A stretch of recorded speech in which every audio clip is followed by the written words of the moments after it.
Our top 25 games? It's about dang time. Welcome to Tabletop Shop.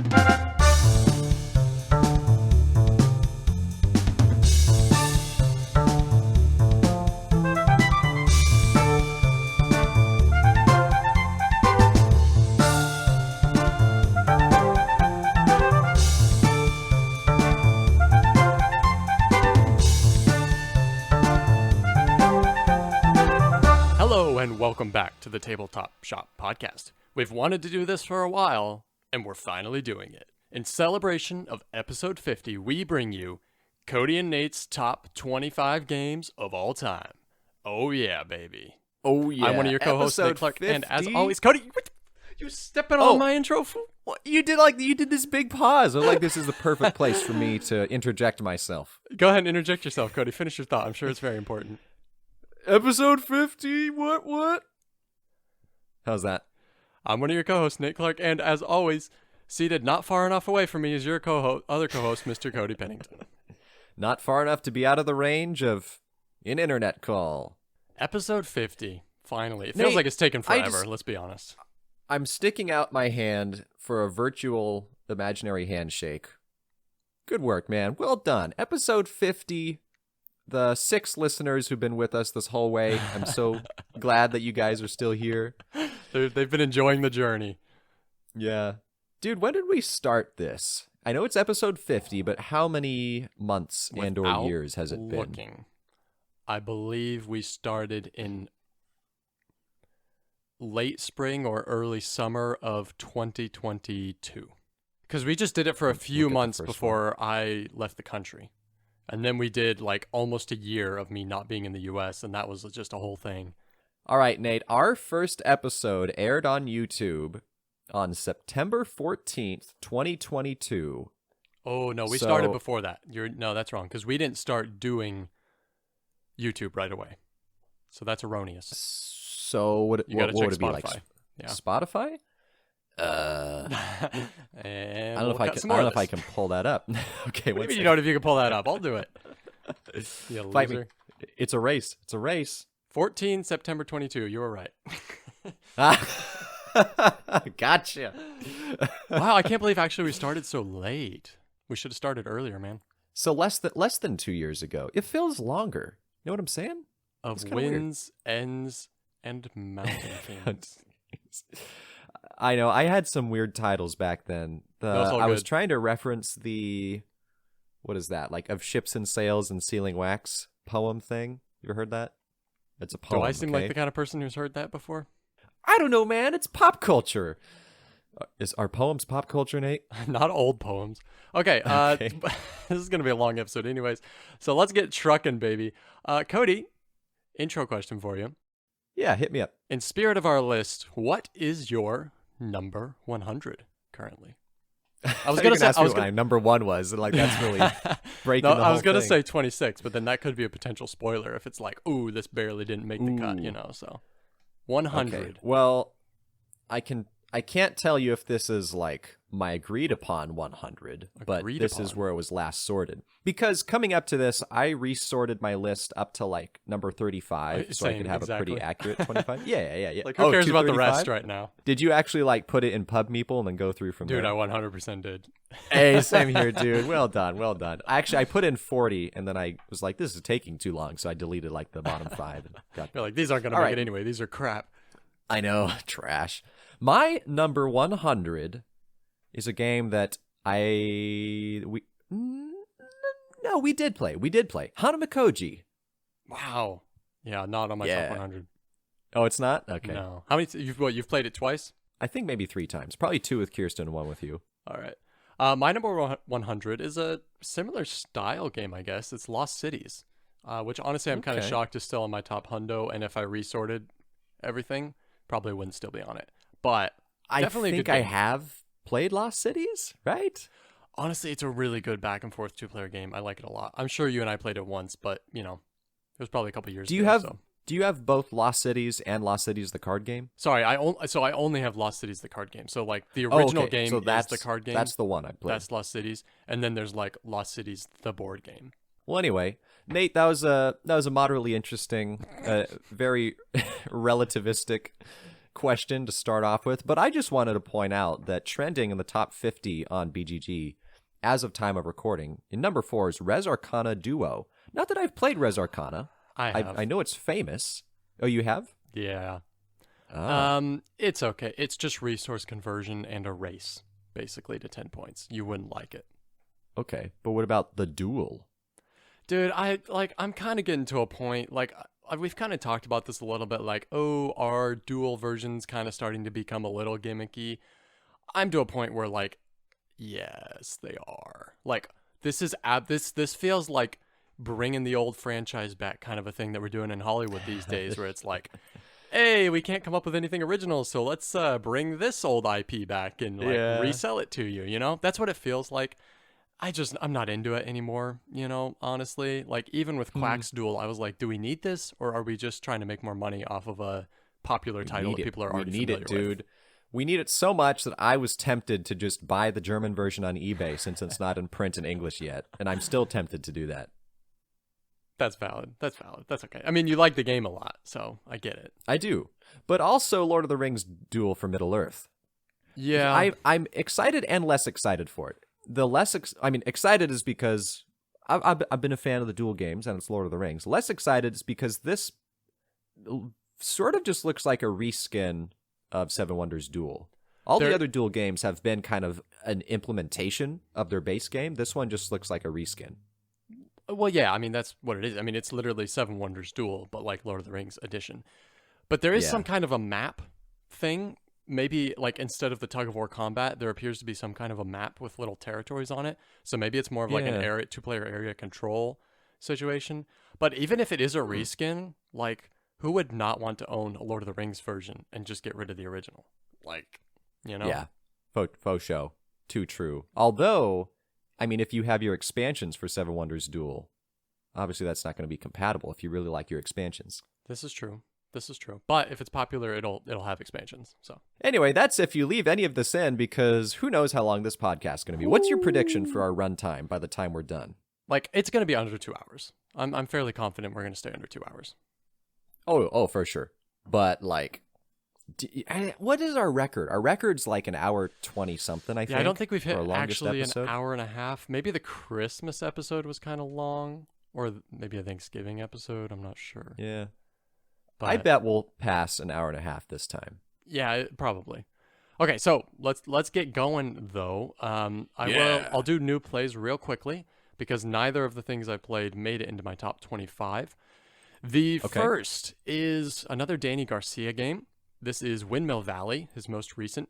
Played it twice. This one's really cool because it's got the selling point of this one is you have your player board has these 2 gears that are different sizes, and that's your action mechanism.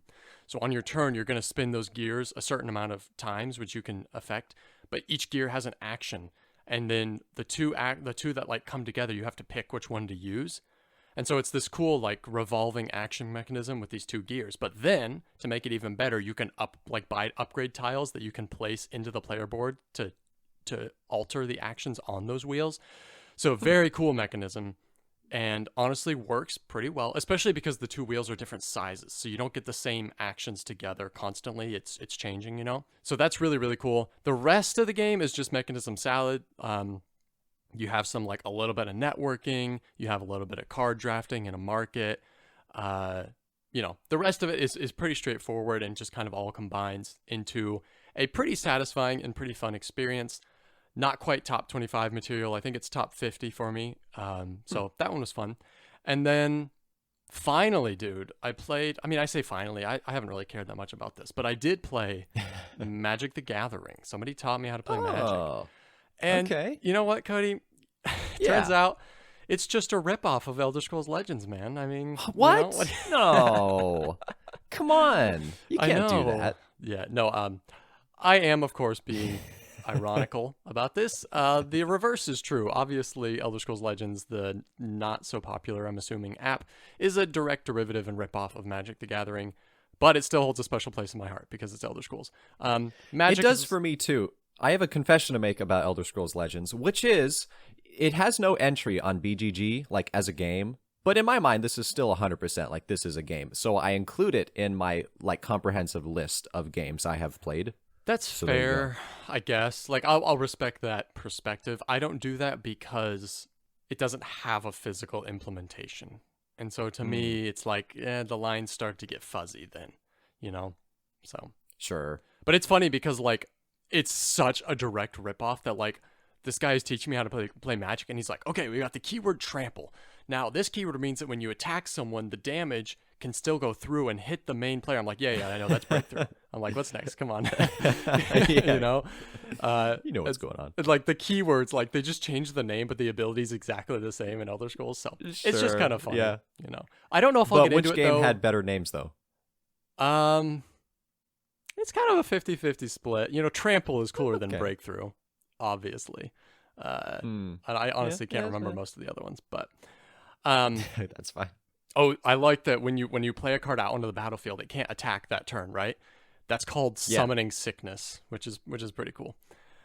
Okay. Summoning Sickness. But yeah, I mean, it was fine, but I don't know if I'll ever get into it because I have Elder Scrolls Legends, or even I can play MTG Arena, which is just like the digital version of Magic the Gathering, in which I don't have to pay for all the cards, because like if you just want to buy a starter deck, it's going to be like upwards of $40 just to get a starter pre-built what? deck. No, you thank you. Now, and then you can go to like secondhand stores and all this stuff, and you can buy, you know, super cheap cards and all this stuff. But ultimately, it's going to become an investment, which on the one hand, it's cool. It's like when I used to play Elder Scrolls Legends, it was like, man, I would love to have a physical version of this and sit down and play it, you know? But it's like, then you think about the cost and you're like, yeah, I'll stick with the app. Yeah. So anyways, in Elder Scrolls Legends, you can like earn points just for playing, and then you can spend that on new decks instead of money, and that's pretty nice. Yeah, and obviously you have the option to buy stuff with real cold hard cash, which I never did. But yeah, no, I just don't think I would do that with Magic unless I became addicted, which I really don't want to happen. So anyways, that is what I played. Did you play anything new this week? Can we count cribbage? Hey, sure, dude. Tell me about, when did you play cribbage? So here's the deal. I played this once, literally like 12 plus years ago or something. We went on vacation with the fam, and my family brought Jared along, actually, and he knew how to play cribbage. I wasn't there, but I remember this trip. You guys didn't want to fish, right? I actually wanted you to come along. Oh, good times. And I guess my mom didn't like get the memo or something, and she invited Jared. We still had a fun time, you know. But I was gonna say he brought cribbage. I don't think you bring cribbage. I guess there is a board. I think they had a board like at the house we were at. Yeah. So he taught me how to play, and he definitely trounced me like most of the trip because I didn't have like a good feel for it. I wasn't a true gamer yet, and Jared's a very mathematical person, so he can make some good decisions there. And then I never played it again, and I completely forgot how it worked. And then I was sitting down with Kirsten because the dumb eBay seller that I bought Scout from, like, didn't ship the game for like a week, and I had to message the guy to actually get it sent. And so this would have been a perfect occasion to play Scout, just a little quick game. And our other option was golf, which we just relearned again, or Golf Pro. Nice. But I was like, hey, you know what? Cribbage would be fun. I know it's not incredibly complicated, so maybe we can learn it. And we did, and then I taught Kirsten, and then we played a couple rounds. And it was pretty fun. Cribbage is an interesting little parlor game because there, of course, is skill involved in deciding what cards you're going to put down. But honestly, like half of it is luck is the other thing. I mean, it's a lot like poker in a way. Sort of. I mean, you get dealt a hand, and so you get dealt 6 cards, so you decide which 4 to keep. So there is a mathematical aspect of like what is going to be the best scoring hand I can keep. Right. Those 2 cards you throw down get mixed up with the other 2 cards the other person throws down. That becomes like this dummy hand that the dealer gets to score every round. So that's just sort of random because every other play you just get free points based off of this randomized hand. And then there's a center card that's flipped, and both people get to score off of that card too. So that's entirely random and chance-based. So you could have picked a very good hand, but then you don't get to score well off the middle card. So it's I guess poker, in the same way is, I mean, I'm probably incorrect to say half luck, half skill, but, there's a lot of luck. By nature of the fact that Jared consistently trounced you and that random guy consistently trounced Admiral Nimitz, means it's, the luck element isn't that strong. I guess that's a good way. I mean, the idea is you play to like 121 points, and over one hand, you might score like 6 to 12 points on average. So you play a bunch of hands, and then usually you play multiple games. So probably any luck is mitigated over the course of multiple games is probably the idea. Right. But yeah, it felt satisfying and sort of quaint to pull out an old parlor game like that. And now I remember how to play cribbage, Nate. Nice, dude. Glad to hear it. Thanks, man. Do you think I should include that in my list of games that I've ever played? You do you, man. I don't know. I don't know if I have Pinochle on there. I might not. I might just exclude card games. Like Scout? No, like standard deck-based games. So like it's like not like I have poker. But Pinochle has its own deck. It does, but it's just like a modified normal deck. If you just have 2 decks, you can squish them together, right. Take out most of the cards, and you know how it is. All right, so now that we're 18 minutes in, I think we can assume that cribbage will not be on your top 25. I hope I'm not spoiling anything here. No, it just missed on 27 actually. So this will be the only episode to date that doesn't have our game of the week music. So let's just go ahead and maybe we should play it right now anyway.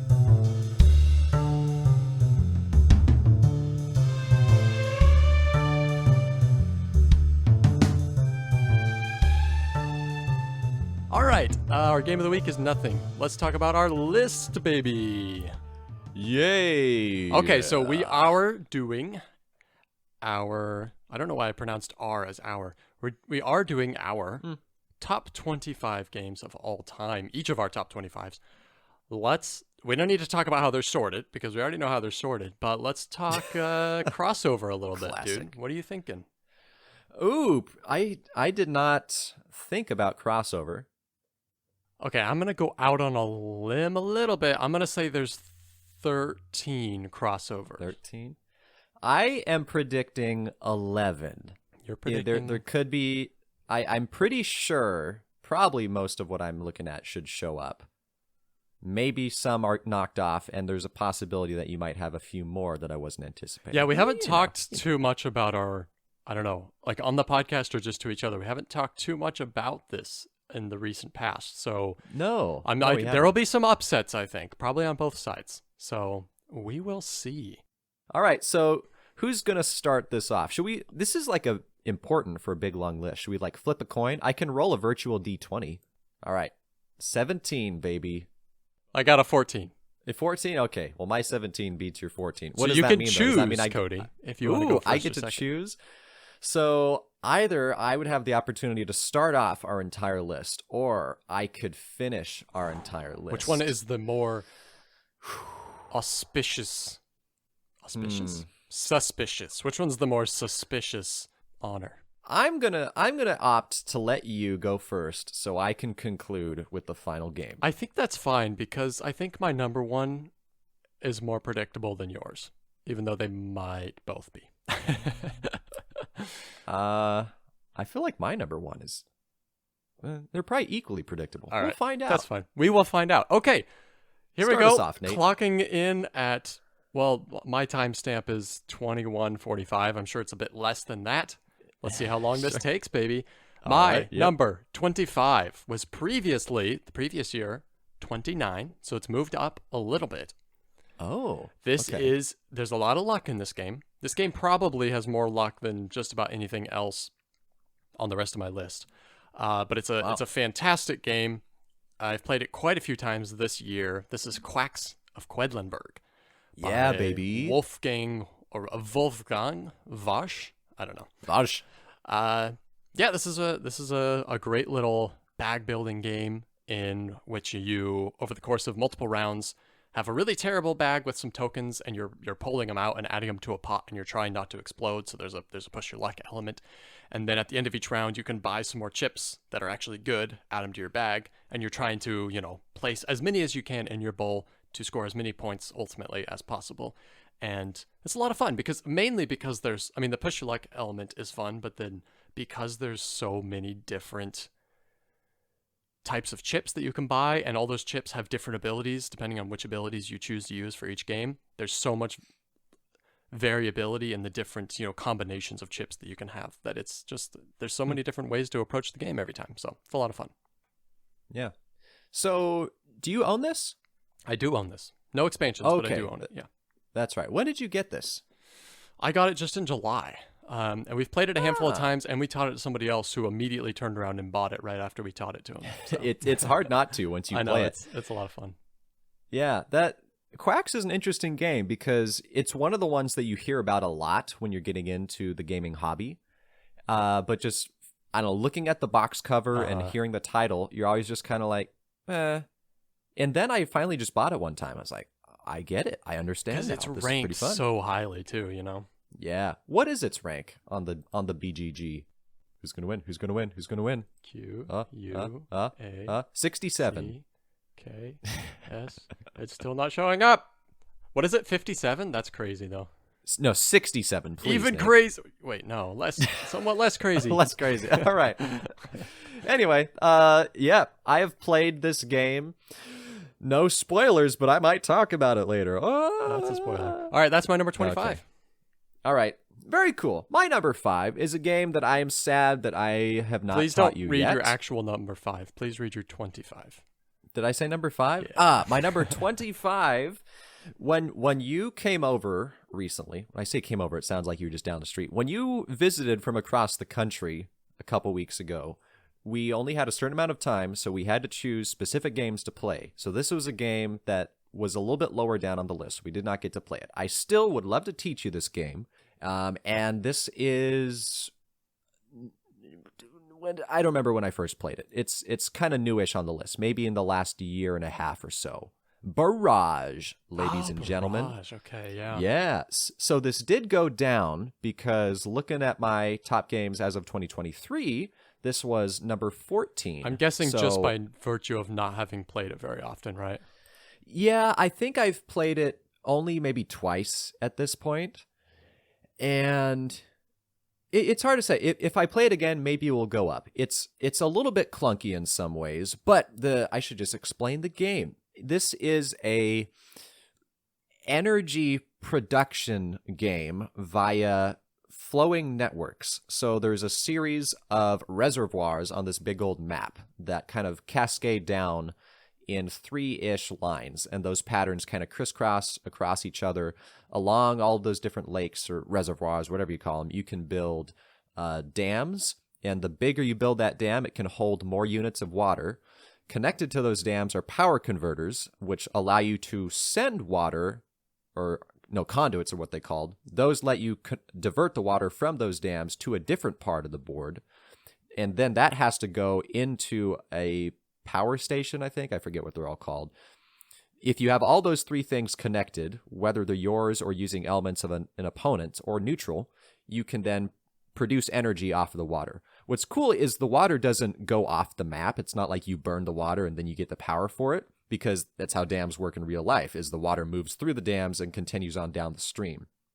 So half of the game is trying to maximize how well you can convert water into energy, but then you're moving it along farther down the track. So players can build dams in front of you or below you. So maybe I have a nice setup on this one spot. You could build a dam in front of it with one of your own conduits, so then you can divert the water away so that it flows away from me and I never get to use it. Hearing you talk about it, it seems a bit more confrontational than you would normally like. A little bit. So granted, I've only played 2 players on this. It probably gets more confrontational with 3 or 4. But the thing is, if someone siphons water away from in front of you, that's something that you're going to have to invest a lot of resources to get a new dam established. So there is some careful planning with this. But you can also borrow, use water from someone else's dam if you have a conduit you can use, and then they basically get compensated for you using it. So there's kind of some back and forth in it. Mm-hmm. But all of that is maybe half of the game. There's kind of this... a few extra systems. You have a scythe-style-esque board where you're slowly moving pieces off of it onto the map, and then you're uncovering income bonuses that help you out. There's this cool resource wheel thing where you don't permanently spend resources, they go into this wheel for construction, and then they slowly rotate around after a few turns, and they become available again. So different things like that are just unique implementations of an idea, where both between the water and the resources, they don't get spent permanently. They just sort of get cycled. And I like that. It's pretty fun. Again, the clunkiness in some aspects of it and all the rules you have to remember is why it isn't higher on my list, but it still makes 25. Yeah, and this is also Simone Luciani, I believe, which is one of those Italian designers that I really want to table more games from. So, yeah. Yep, okay, you're not going to be too happy about my next one, Cody. Oh, okay. And I'll let you decide why after I say it. This is just slowly dropping over time. Last year it was 17, and it's a Vladimir Suchy design. It's the definitive Vladimir Suchy design. It's Underwater Cities. Don't say it, Nate. No, don't say it, man. Listen, it's a great game, and it's not even because I haven't been playing it. Like, I've played it 3 or 4 times this year, I think. It's just, I think the networking feels a bit stale at this point to me. I love the card play and the worker placement, whereby you have a hand of cards, and they have one of 3 different colors, and then there's 3 different colors of worker placement spots. And together, conjunctively, I guess you would say, you play a card from your hand and place a worker on the board of the same color in order to get both bonuses. That's a really cool mechanism, especially because there's so many freaking cards in this game. It's just amazing. So I absolutely love that part of the game, but the personal player board with networking, with your little domes and your buildings is really cool. But because I've played the game so many times at this point, it's starting to feel a bit not that interesting. Also, I feel like the kelp strategy is a thing and it's a bit overpowered. Yeah, I don't know. It's still a great design, fantastic design. It's just, I feel like I'm kind of doing the same thing each time I play and consistently winning by doing that. And so that feels a bit disappointing from that aspect. That being said, I don't know if I've ever beat you in this game. I think you're still better at it than I am, but it's still a fantastic design. And even though it has kind of mediocre production value, but the art is nice and the look of the game is pretty nice. So that is Underwater Cities. Are you in possession of the New Discoveries expansion? I am not. I think when I played that with you, I wasn't that interested in it, but maybe at this point, now that I'm really kind of burning out on the base game, maybe I do kind of need it. I would deem New Discoveries a very necessary expansion. Not that there's anything wrong with the first game, but if it's getting a little stale for you, you should get New Discoveries because it adds new, for one, just much cooler boards because they have like insets so that the domes sit in there, they don't move around. Yeah, that's nice. But then it adds multiple board styles. So there's some very asymmetric boards that have like additional powers to them that make it a bit refreshing. And then on the other side is this whole different like game mode where you add another board to where as you slowly advance across your board, you unlock some new like abilities that let you advance along the new extra main board thing. It's cool. The other thing is that Anna doesn't love this game too much, and so yeah, it's kind of like, how much do I want to invest? Also, because I think New Discoveries is not necessarily a cheap expansion because it includes so much. So yeah, it adds like literally 4 big boards along with everything else. But it adds some cool assistance that you start off with too. True. So you have, instead of just the generic like action thing, I did. You like get to that. choose from a few different ones. Yeah, it was pretty cool. But anyway, I understand that it dropped for you because it dropped a little bit for me too.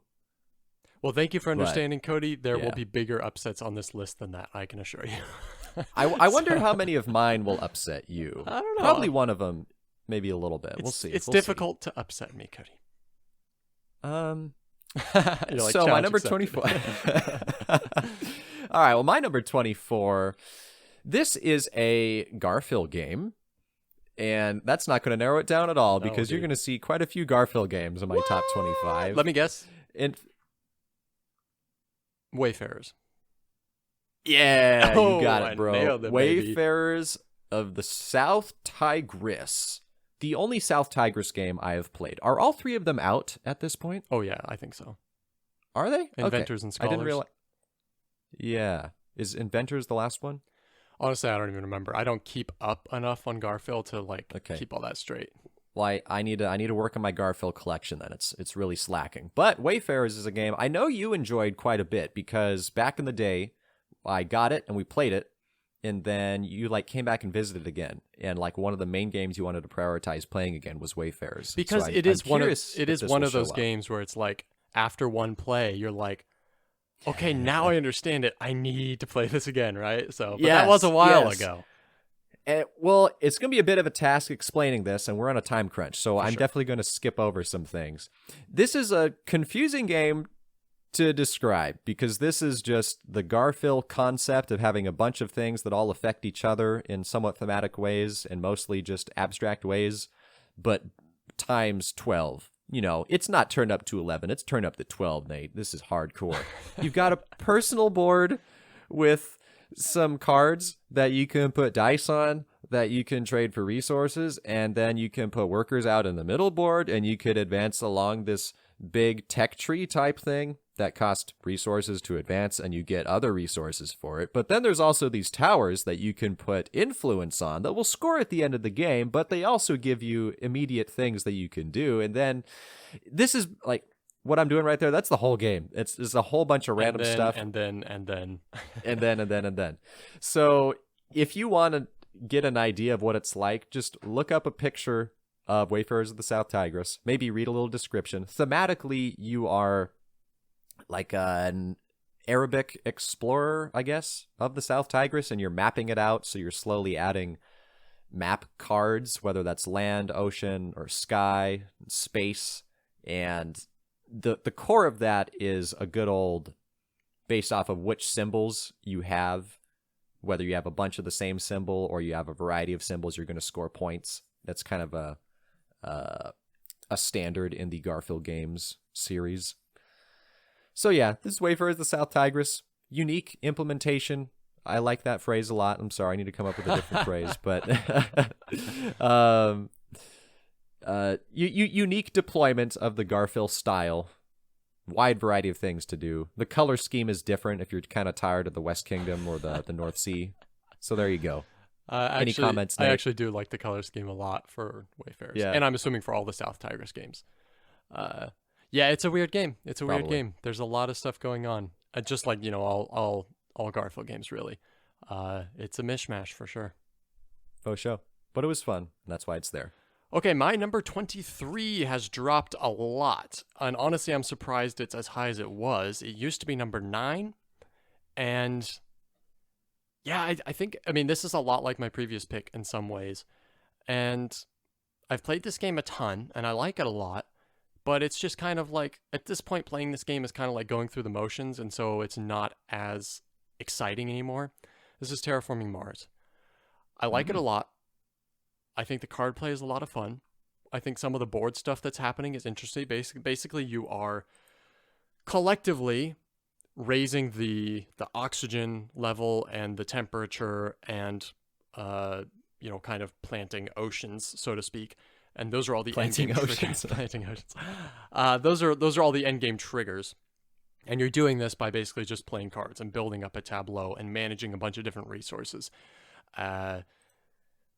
And it's cool because you have, cards with immediate abilities. You have cards with abilities that can be triggered by different things in the game, or you have abilities that can be used as actions. And so all of these things kind of contribute to your tableau, as well as getting resources or increasing production of certain resources. And so kind of the trade-offs that come with that. So it's a lot of interesting stuff. And then, there's some player interaction on the board. You're competing for some objectives and milestones. Obviously, it's kind of like beating a dead horse, but production value is just disappointingly bad in almost every way possible. This game needs a second edition more than any other game in production right now, probably. And I'm sure it'll get one at some point because that's just a cash cow waiting to be milked. But I like Terraforming Mars quite a bit. It's just not as exciting to play anymore because it's just kind of like a... you have movies that are like kind of just like a potato chip movie. Like you just kind of sit down and munch some chips and just kind of zone out. Terraforming Mars is kind of like that for me at this point. So, but I still like it a lot. Yeah. Good old TM. This is a game that I still have not bought. I may buy eventually. we have Ares Expedition, so it kind of scratches that itch. And it has actually been a while since I played TM, but I understand as well that it has dropped for you a bit. Thank you for introducing it to me back in the day. No worries, man. That's what I'm here for. Well, number 23 for me is a game that I introduced you to. That is it going to be on my top 25? I don't know. Okay, neither do I. I think maybe. I think we'll find out. If it is, I'm guessing it's probably pretty early in the list, but let's find out. And this is another Garfield games, Nate. I think of all the Garfield games I've played, I realize that's like only 3 of them are not in my top 25. Whoa, that is crazy. I probably played 7 or 8 of them, something like that. Wow, Phillips is like king of your top 25 then. He kind of is, dude. Yeah, I think he has the most games on here. Hey, not just Phillips, it's also Sam McDonald, man. Don't forget him. Yeah, McDonald. So Ezra and Nehemiah, all that hype for this game. Obviously, I liked it better than Wayfarers of the South Tigris because it's right in front of it. Do you find yourself comparing them to each other? Is that why they ended up so close to each other? I compare them a little bit, but it's not as though the games are like really similar in any way, other than being a Garfield game. It's, I think, more just a non-West Kingdom Garfield game that came out recently that's very unique, and so that's why in my mind they bump each other a little bit. But Ezra and Nehemiah, this is a like lore-accurate biblical game based off of the books of Ezra and Nehemiah, which is pretty cool.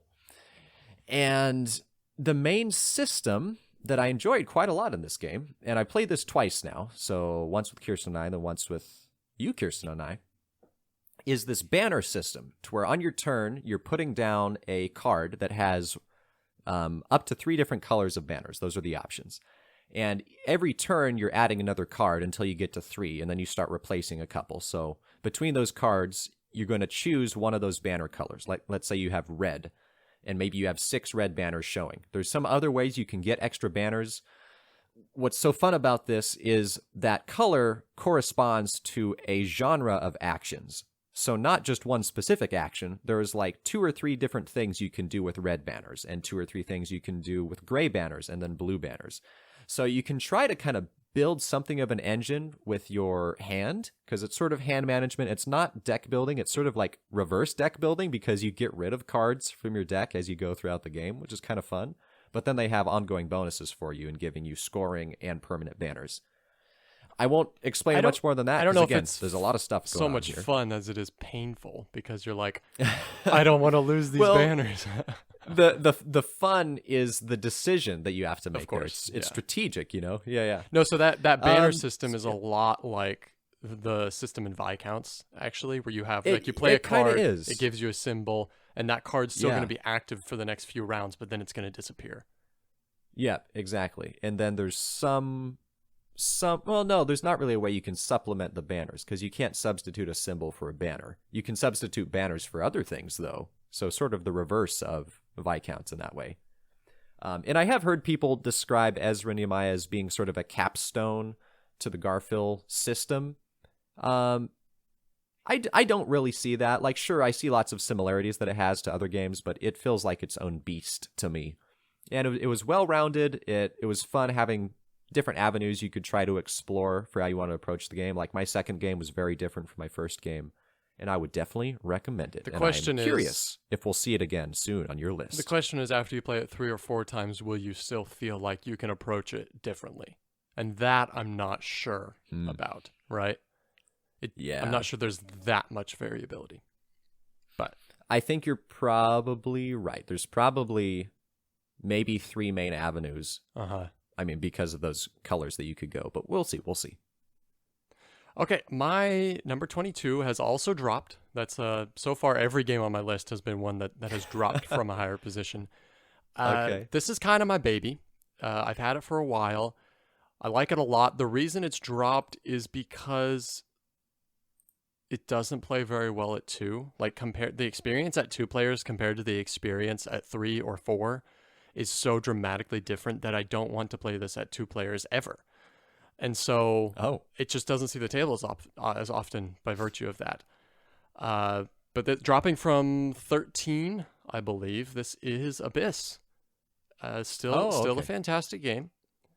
It's just, it just doesn't see the table that much. And I know I've taught it to some people, and it's gone over fine, but no one's really loved it. And so it's kind of just chilling on the shelf, but yeah, anyway, so this game is predominantly card drafting, but with a push your luck element where you're flipping little currency cards out, essentially, of different colors and numbers, and you can take one of them, but whenever a card is flipped out, everyone else in the game has a chance to take it before you do by paying, and then eventually the person whose turn it is can actually take the card for free when they want to. So that little system's kind of hard to succinctly explain, but it's very cool. But then any leftover cards get put to another section of the board face down, and then on your turn, instead of flipping cards, you can just take one of those face down piles without looking at it first. You can just pick one of those piles to take. So those piles will kind of be accumulating until someone takes them, and then they'll kind of restart and accumulate again.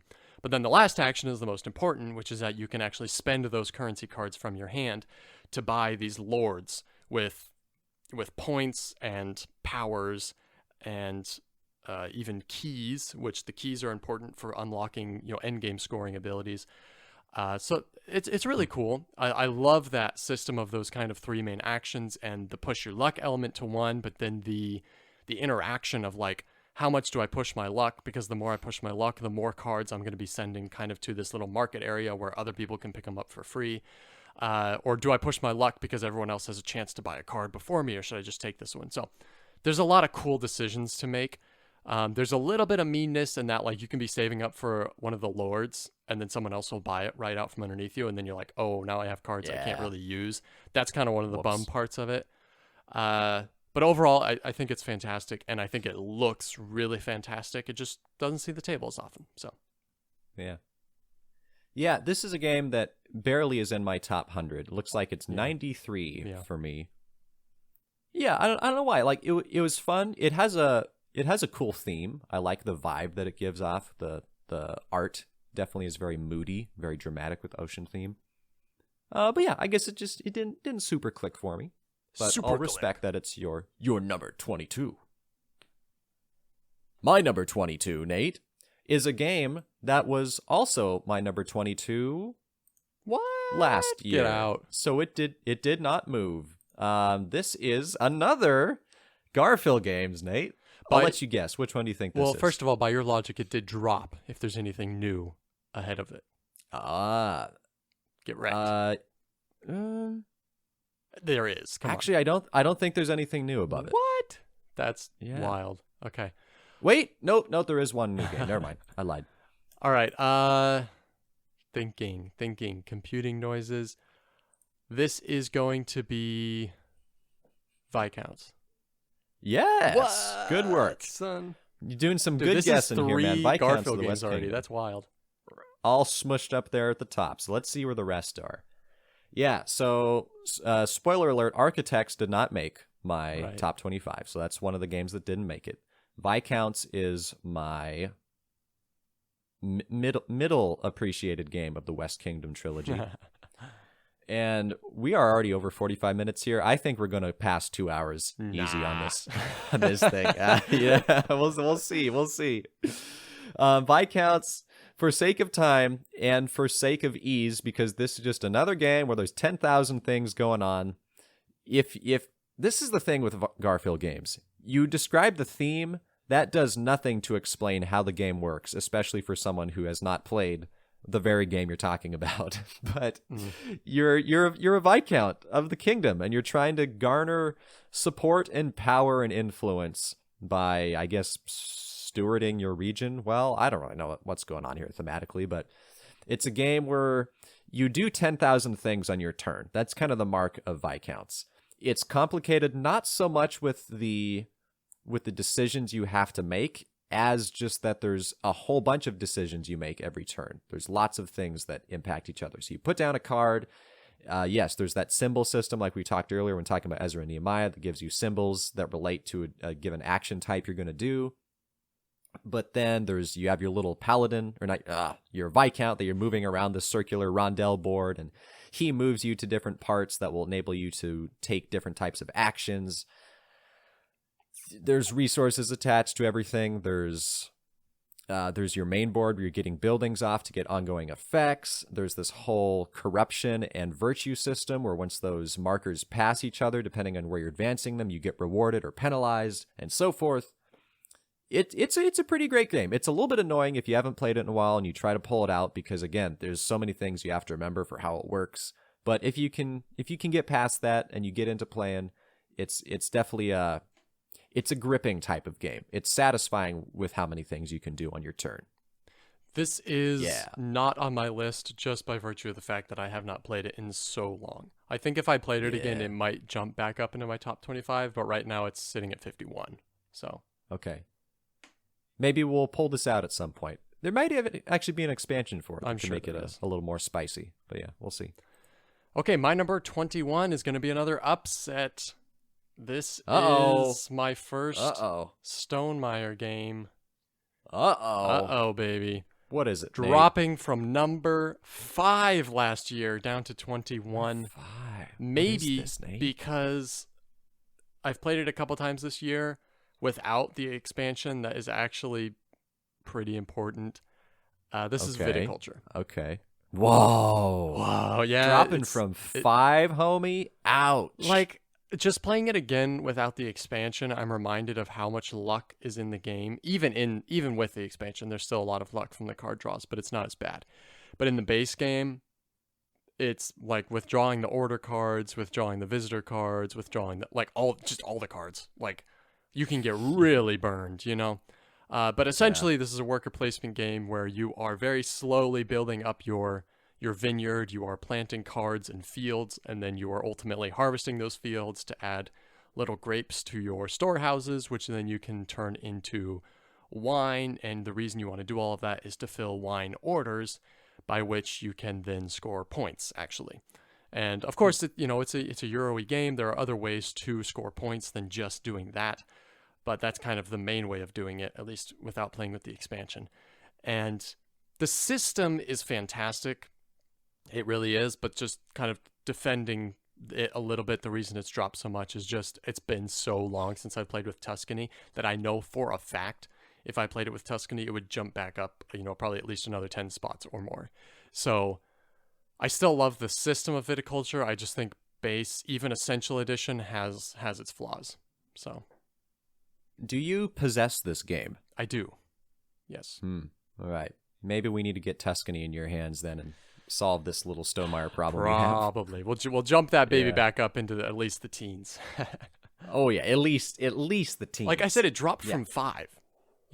This was my 5 as of last year. So I mean, that is a huge jump. But it's just like I haven't been playing it except for the couple times I've played it without Tuscany, and so that kind of just drops my overall opinion just based on experiences, Yeah, Viticulture for me, this is just like a classic game. That when I think of Viticulture, it reminds me of back in Kirsten and I's apartment and you coming over and us just like chilling like in a fall evening playing Viticulture, getting with that nice soundtrack going baby. that I made. Woo! Oh yeah, man! Every song was a tracks banger on that soundtrack. Super banger. It's so funny, like they're so like all of that music. If I ever hear it again, you just instantly think Viticulture. You think that's how Anno 2210. No, yeah, 2070 is for me with Underwater For sure. Shores. That's just Same. the soundtrack. All right. Well, I'm disappointed in you, but I understand if you lack Tuscany, how that could happen. Well, Cody, I appreciate you being very understanding. We're gonna test that patience, or we're gonna test that understanding, that grace a little bit more throughout this list. You're just dragging me through the mud in this episode, man. Just like, this game sucks and this game sucks. And anyway. Listen, it's my top 25. I've played enough games at this point that everything in my top 25 is truly a great game. Yes. Well, and you have played more games than me at this point. You surpassed me probably in the last year because I slowed down and you sped up, I think. And so that means that your top 25 have a little bit more weight than my top 25 do. This is true. In a sense. Yeah. All right. Well, my number 21 finally is not a Garfield game. How do you pronounce this guy's name? Ignacy Trevicek. No. Jacob Frixelius. However you say that. Okay. Yeah. But which one, Nate? Which one do you think it is? I think this is Ares Expedition. Yeah. Boom! The fact that you asked me means Mars has finally surpassed Ares Expedition. Maybe not. Maybe. I'm not sure. Maybe it's just not on the list. This actually dropped for me because this used to be number 20, so it went down one. But since I think there's only one new game ahead of it, it basically stayed the same. Ares Expedition is the streamlined version, essentially, of Terraforming Mars. As you once described it, Terraforming Mars, the even more card game. And arguably the better production value. There's less in it, of course, but the resources are a bit better. The board, the tiny little board, is better. I guess that's kind of out. The art was revamped. The art is different, and it doesn't look like the weird, somewhat photorealistic exports that Terraforming Mars has. It doesn't have it's all the lack redone. of consistency that the Terraforming Mars art struggles with. Yeah, that's a good point. It is united. So it's just Terraforming Mars that's been smashed with the action drafting or action selection system of Race for the Galaxy, where every player has 5 different types of actions you can select, and then everyone reveals at the same time, and then you perform all the actions that have been shown. And if you're the one who selected a given action phase, you get a bonus for it. I would say that an expansion is necessary for this game. I forget which one it is because there's like 3 expansions out there, but one of them adds alternate cards you can swap out your phase cards for, so you can upgrade a phase card into 2 different options that are much more powerful, which is pretty cool. Definitely adds some more variety, different options for the game that I think is quite necessary. You already talked about Terraforming Mars, so I won't get much more into it. You're fixing Mars, you're raising the temperature, you're raising the oxygen, you're planting oceans, like you said. There's some things that are kind of taken out, so like the greenery, there's not greenery tiles.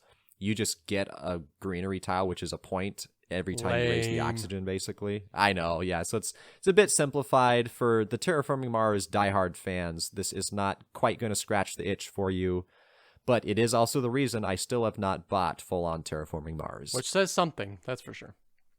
Yeah, it does faux show. Spoilers, this is definitely not in my top 25. It's actually not even in my top 100. Oh, whoa. Yeah, what? Not in your top 100? It's always been a suboptimal experience, Like, wow. First of all, I don't That's pretty crazy. I don't like Race for the Galaxy, and this has the same system, which honestly works better in Race for the Galaxy than it does in this game, I feel like.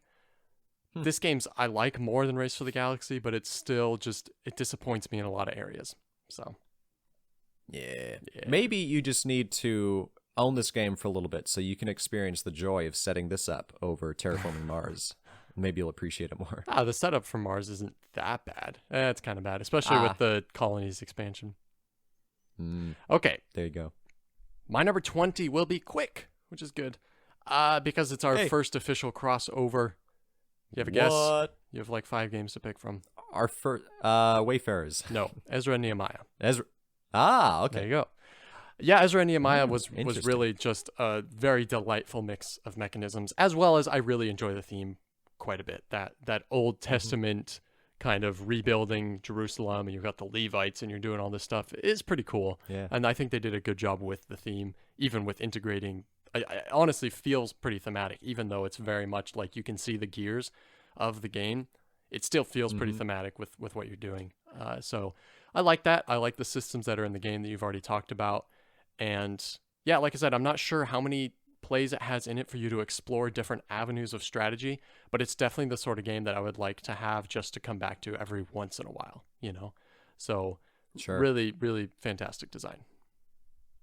I'm curious if an expansion is going to come out for this, and what do you think it would be?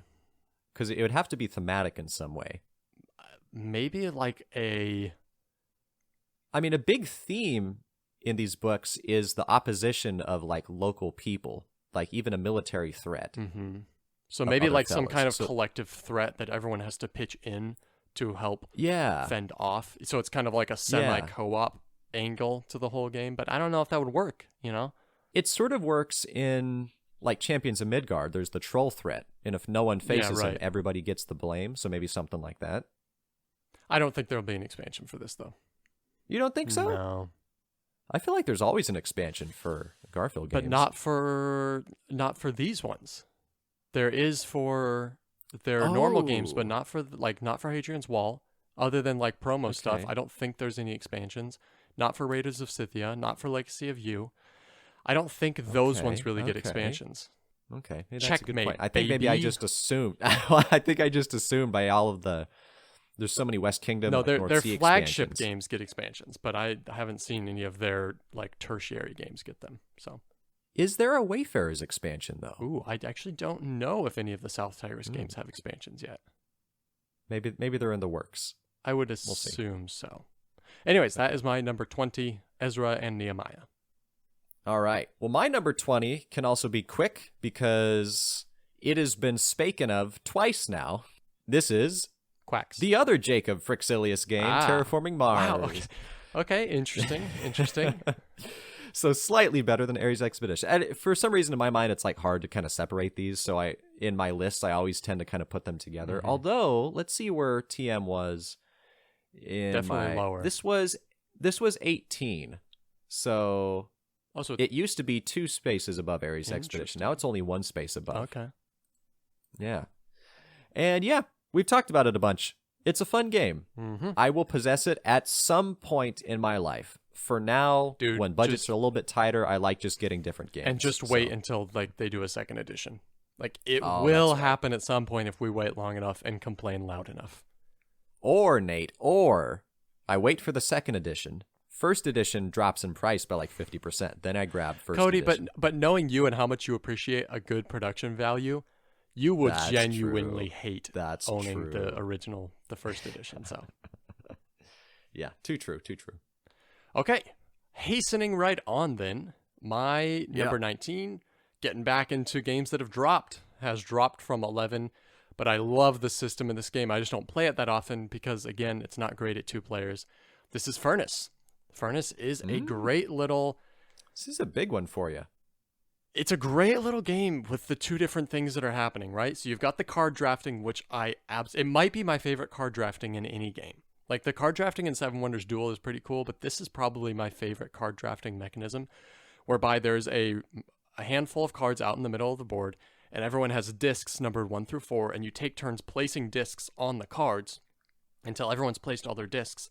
And then whoever's placed the highest disc on each card wins the card, but everyone else that placed a disc on there of a lower value will get compensated in some way, multiplied by whatever number they place there. So if I place a 4 on a card, I get the card. But first, if you placed a 2 there, you're going to get doubly compensated for whatever the compensation value of that card is.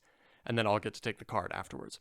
That is such a cool... Like, first of all, just placing discs is so cool anyways, and then the compensation thing is just such a cool system. And then the second half of the game is everyone takes the cards that they've acquired, lines them up in a way to do a bunch of resource exchanges, and then runs that little engine, and then does that whole thing again 3 more times. So you go through that, drafting and then running your engine 4 times. And of course, your engine is getting bigger and bigger as you're getting more and more cards. It's just such a clean design, dude. It's just stripped down, card drafting, engine building, grind those resources into better resources into money, baby. And money is points, just like real life. It's just such a cool design. Do you have the expansion, Furnace Interbellum? I do not. Again, this is because Anna doesn't love Furnace. She likes it and so I'm like, maybe we don't get the expansion. Sure. But I think the expansion was fine. We played it once.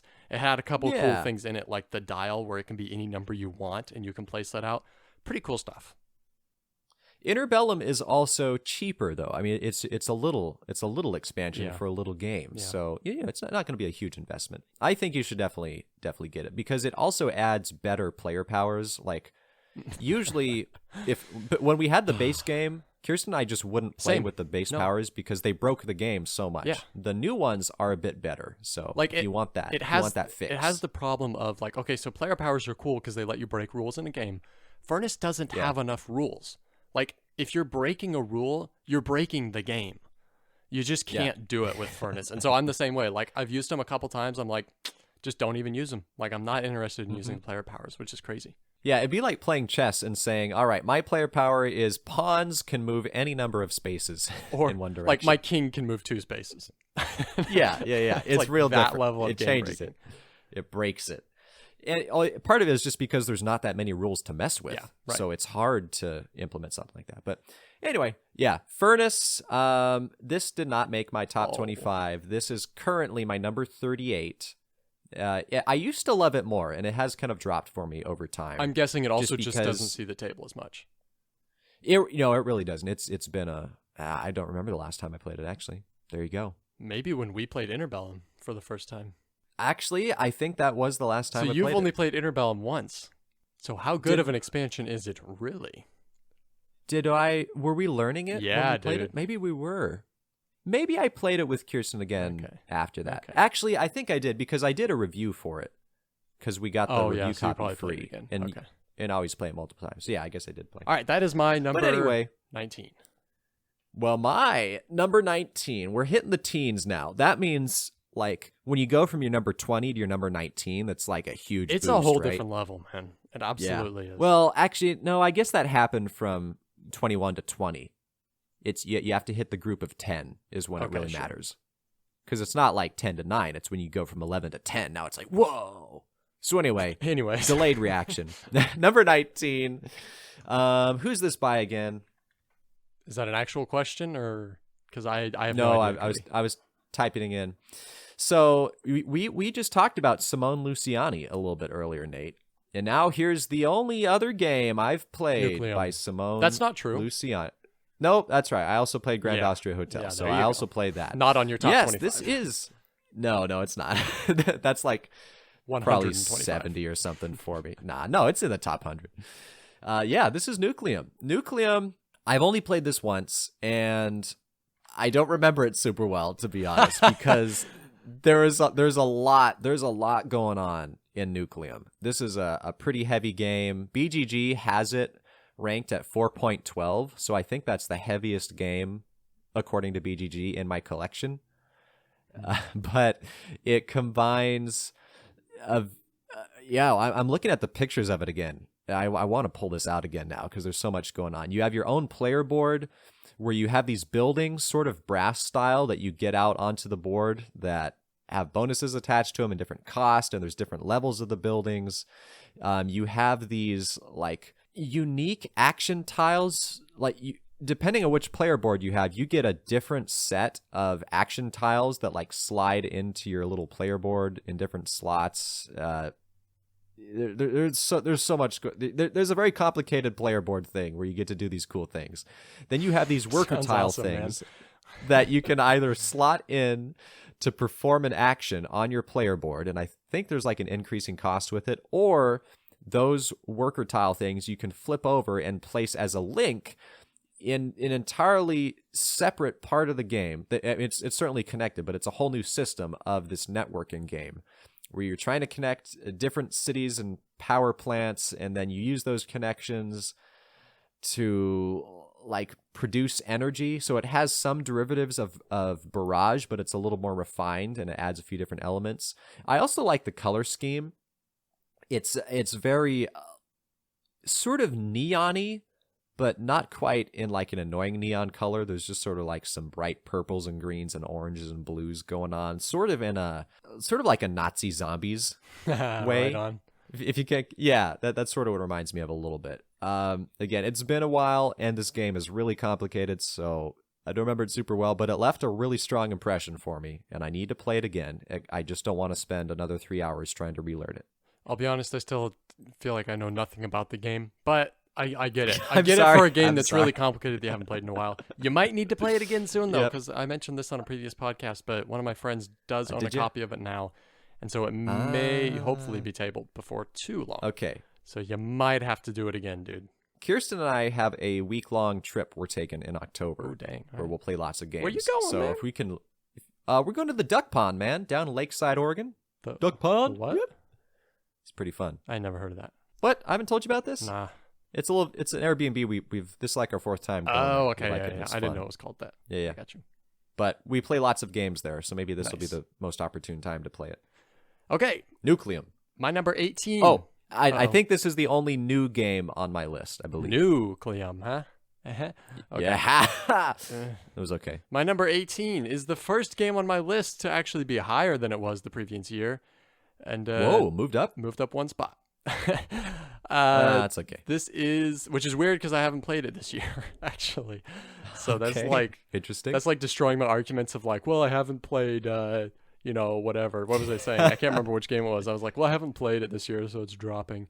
Yeah, lame. So, anyways, this is a war game, but it's a very deterministic war game. This is Kemet.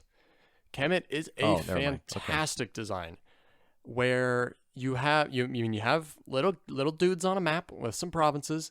The map has a cool design whereby every like starting location of each of the players is like equally the same distance from each other, as they like everything is exactly mathematically the same distance from everything equally. So it's very equal. Am I like conveying everything's equal, man. It's all good. The cool thing about this game is the deterministic combat. Obviously you have troop values, but then you have a hand of combat cards. Everyone has the same hand of combat cards, but I think there's 6 of them. When you play one, you also pick one from your hand and you discard it face down. So nobody knows what you discarded. They all know what you have in your hand, but no one knows what you discarded. They only know what you've played. And so after 3 rounds of combat, you've gone through the 6 cards and you pick them all back up. But that's a really cool thing, whereby you know what everybody has, but then depending on who's been in how many combats and at what stage they're in, you know what they've played, you don't know what they've discarded. It's just a really cool, almost mind game that you can kind of factor in, but it's not 100% deterministic. Like, you know exactly who's going to win, right? But then on top of that, you have tons of like special power tiles that you can buy, which is really cool. They give you special little creatures, which are these cool minis that you can put out on the board. They give you lots of different economic or strength or defense abilities. And then it's not a player elimination game. It is a point-based game. So it's actually like a race to 8 points or whatever. So that's another really cool aspect to a very war type game. Cool theme as well. I got the cool Egyptian theme. It's really a great game. Yes, I will confess this is not in my top 100, namely because it's been so long since I played it, I barely remember. And you only played it once. I do agree that it was pretty fun, but yeah, you only played it once. So maybe if I play this again, this will regain traction in my top hundo. Could be, but it's also, it's a very confrontational game, which is not really your speed. So that's true, but I didn't mind it that much because it had a lot of engine building still attached to it. It which absolutely I like does. quite a bit. Yeah. All right. Well, my number 18 is a game that I think has dropped for me. Where did this used to be? No, this has moved up for me. I wonder if it used to be even higher and then it dropped and then it moved up again. And part of that might be because an expansion I got recently. And this is a game that I'm always saying is incredible, and you're always like, it's lame, and that's not interesting. Paladins. What game? What? Paladins. No, not that one. This is a dwarf-themed game. Oh, get that trash out of here, bro. Get Nidavellir, that trash baby. out of here. Nidavellir. Nate does not like this game because he thinks that the scoring system is uninteresting. Listen, I think it is. Do you think it's a coincidence that scoring rhymes with boring? I don't think so. So now throw out your entire top 100 list, Nate. This game's actually my 71, but that's only because of the expansions. Without the expansions, this would not be on my top 100. I think it's a fine game with the expansions. Without them, this game's literally trash. I think it's a great game without the expansion. Nidavellir, this is a dwarf drafting game where you have a series of coins. It's like 0, 2, 3, 4, and 5, and they are worth their value in points at the end of the game, so you can upgrade them and make them bigger, stronger coins. But then they have their value in a wager that you're putting them out on 3 different taverns every round. Okay, so to get first pick at some of the dwarves. So stop quickly. Whoa! You've officially explained everything interesting about the game, so we can just move on now. Nope. No, I haven't, son. Sure, there's some scoring and stuff involved. But then the whole coin system is you can wager your 0 coin, but then that lets you upgrade and combine the cost of the 2 coins you didn't wager at all that current round. And then you can slowly level up. You can get up to a 25 coin is the biggest one you can get. So then you have a much stronger wager throughout the game, and then it's also worth that many points at the end of the game. The other thing is, as you're collecting all these dwarves, there's 5 different colored banners to them, and they will score in different ways based off of their banners. Admittedly, a common scheme in set collection style games. But if you get one of every banner, that lets you then draft a hero dwarf. And all these hero dwarfs are very unique and different. They come with their own abilities. So you might try to invest in the hero dwarves that all score like exponentially off of each other, or get a dwarf that lets you, like, you can move her around so that she changes color each scoring session, so that you can get your better advantage off of them. Better advantage, you know what I'm saying. You can optimize your scoring system. The expansion like ranks it up, like notches it up to 11. It turns it up. What's the term, dude? It increases it. It makes it better, and it adds lots of cool things. And Nate doesn't like it, and I think it's great. I liken the expansion of increasing the game's awesomeness the same way that the Champions of Midgard expansion increased its awesomeness. That might be true. So there you go. Yeah. Nidavellir, number 18, or like was 28 trash for me last year. All right. Nidavellir is what you are, Nate. Okay, my number 17 also bumped up one spot, actually. And this will be quick. It's our second crossover. Impressive. Okay. What do you think, baby? Our second crossover, now it's Wayfarers. Now it's Wayfarers. All right. Yep. Yeah. I'm not going to say too much except that something you didn't mention, which is the dice. I'm a sucker for dice placement. I really am. And this game's really cool because you can upgrade the dice, basically. You're not physically upgrading them like Dice Forge or something, but you're upgrading what happens when you use a 2 or a 4 or whatever. You can add symbols and stuff to each of them. That I really like a lot. It's a really cool game. This is something I would really like to own. I could see it hitting the table more frequently than, for example, Ezra and Nehemiah. I feel like it has more replay value. But yeah, I love it. Wayfarers of the South Tiger. Well said. Well said. I did forget about the dice and increasing their abilities. That is pretty cool. There's a lot in the game, so no shame, brother. We're cooking along now. Cooking along, probably on track to do a 3-hour podcast, but that's okay. My number 17 is yet another game that I'm like, this is pretty fun. Now, granted, this has dropped a lot for me. This used to be, I think, as high as like my number 4, I think is the highest it's ever been. So it has dropped significantly. So I understand, Nate, but not quite as much why you're like, this game is trash, it's dumb, it's lame. Andrew Bosley would be so sad to hear you saying these sad things about the masterful artwork he did. In my top 100. And James Wilson would be sad. Very sad to hear that this is not in your top 100. I'm talking about Everdell, homie. Doesn't have to be Everdell the complete collection. Doesn't even have to be Everdell with expansions, although those are some nice juicy bits you can add. This is even just Everdell the base game. This dropped for me because I used to be enamored with the game, and then the more I played it, I realized that the mechanisms in it aren't super clean. It's a little bit of the clunkiness. It's still quite good, but a little bit lacking in the way that I used to think it was incredible. What still really sells it is the artwork. Now, it's not usually where artwork will carry a game for me to love it so much, but Andrew Bosley is a masterful artist, making this little worker placement game be covered with all these cute little anthropomorphic forest creatures in a very whimsical fantasy arena. It's very, very wholesome.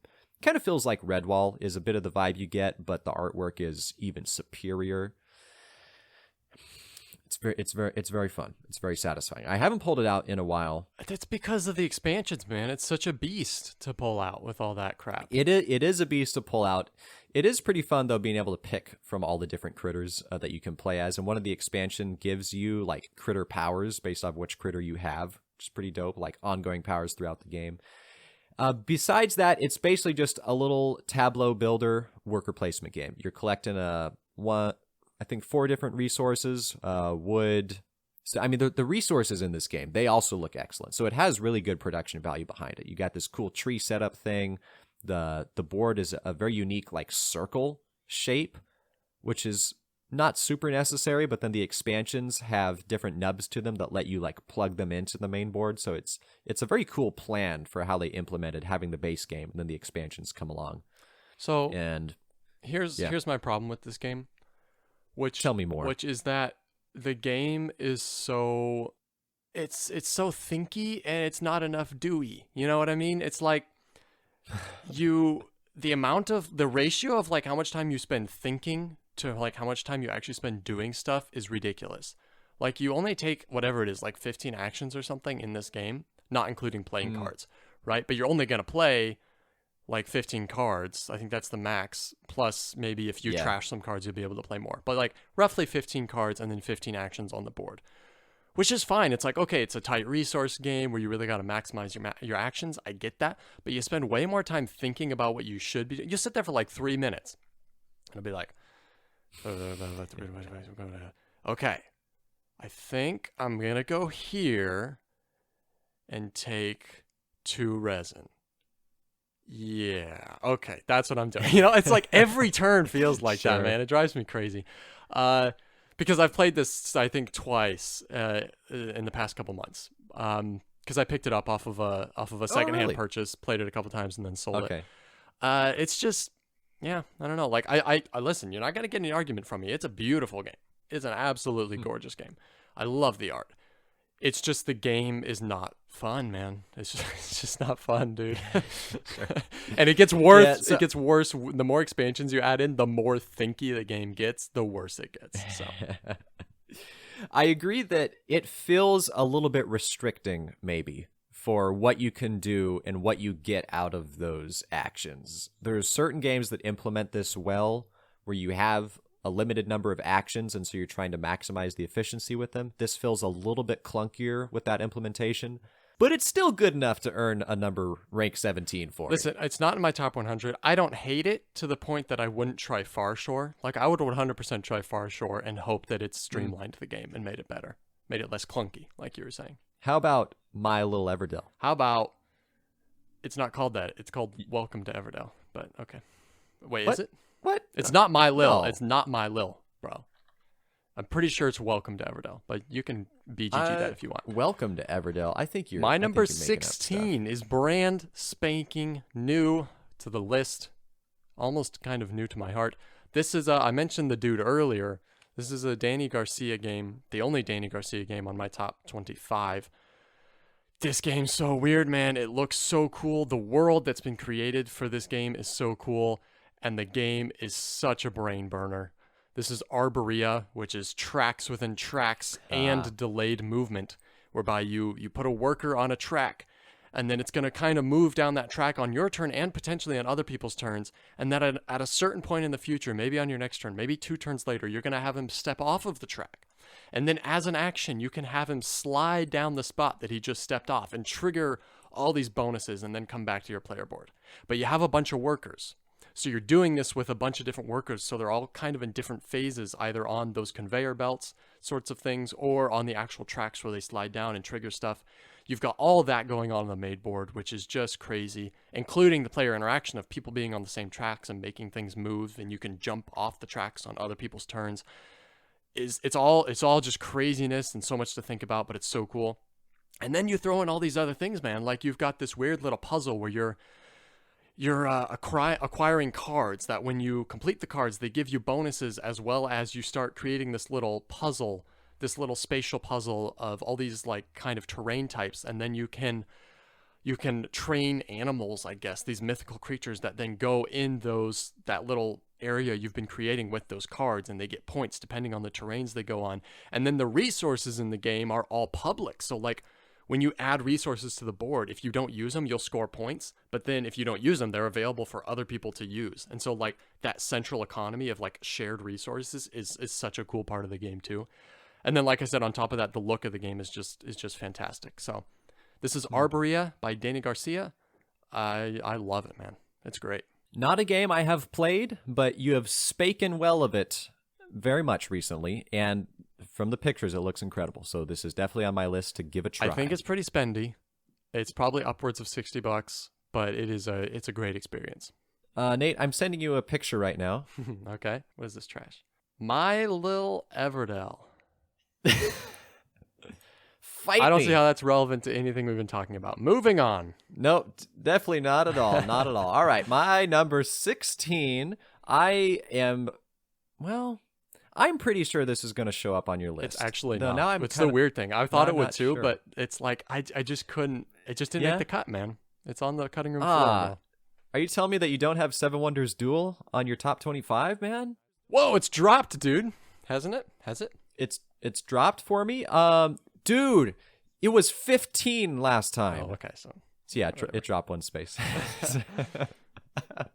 Seven Wonders Duel, good old implementation of Bruno Catala doing his thing with Antoine Bauza. And Seven Wonders Duel was exclusively by Antoine Bauza, right? Or is there another guy involved? Seven Wonders Duel?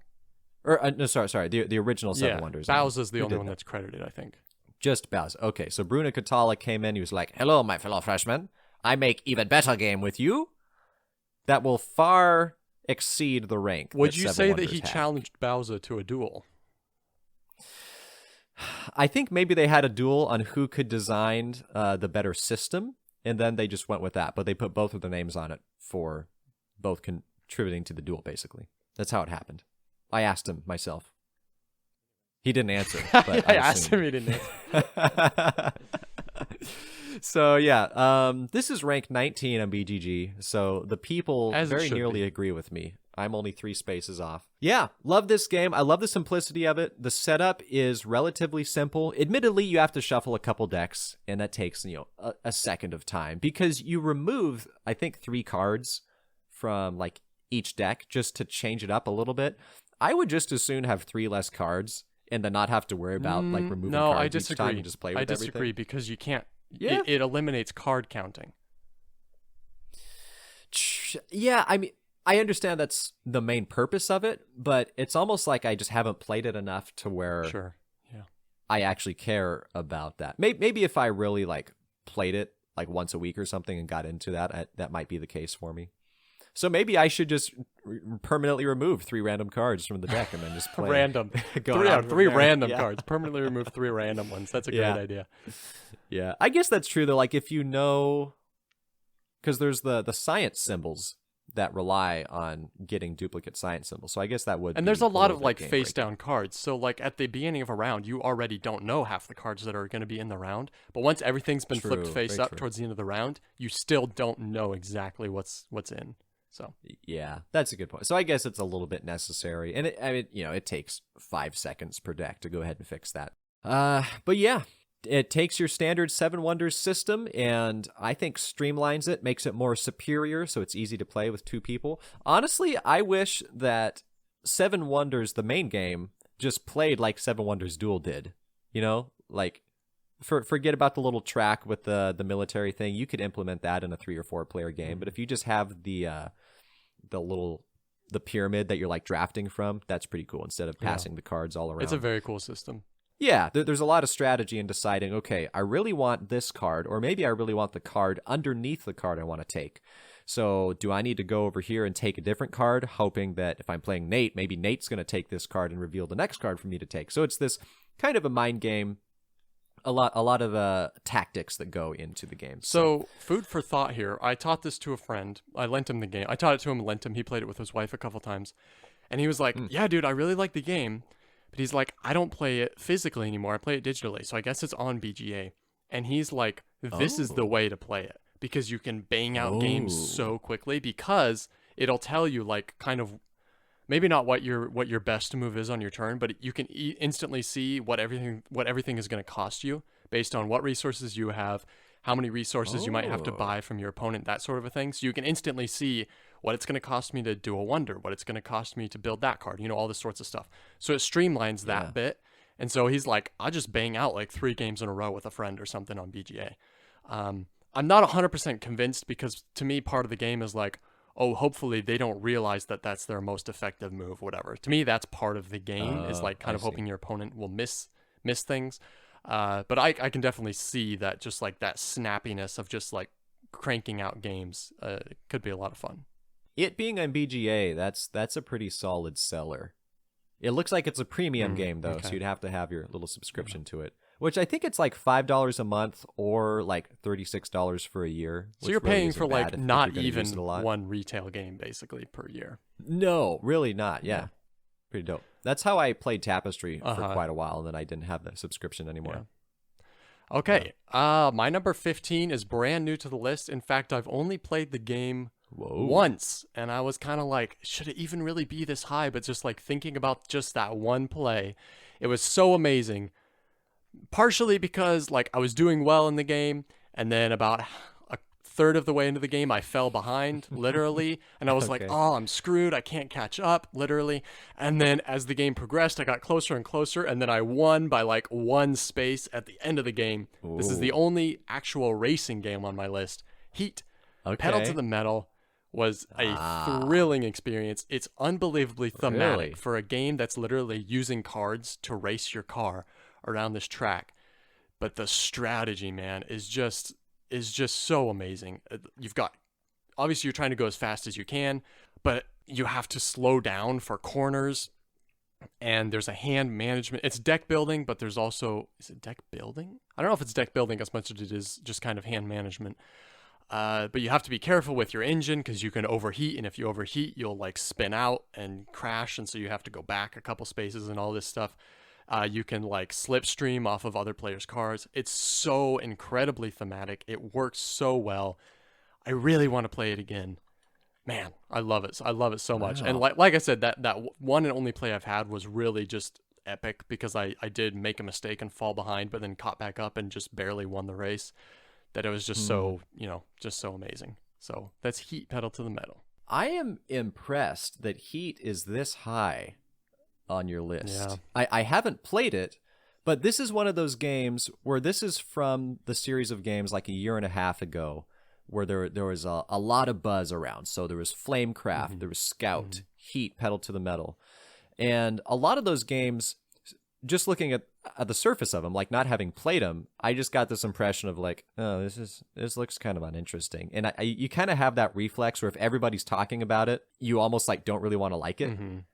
To be cool. So yeah, like, I think that's like part of the reaction. And that was reinforced when I got Flamecraft, and I was like, this is a bad game. It's like in a lot of areas I understand that mentality, but actually with board games, I'm like, everyone's talking about it. Ooh, okay, I want to try it, the people, sometimes the people can be trusted. I mean, there was Star Wars, the deck building game, that was another just garbage, terrible implementation. So there are some things to where if all the people are saying it's popular, it's not necessarily the case. But I guess in my mind, hearing Heat and then seeing, oh, this is a racing game? Oh, that's dumb. But you were wrong with Scout, so... yeah, that's what I was just thinking. I was wrong about Scout, and I immediately bought it after playing it. The thing about Heat is... So I'm intrigued now that Heat is so high for you. I thought that you would like Scout. I don't know if you would like Heat or not, because part of the reason it's so fun is the thrill of the race itself, which you're not big into racing games, but then also just like getting yourself into the theme. Like people that like race... I'm not saying that that only people who like racing and that sort of thing are going to like this game. That's not true.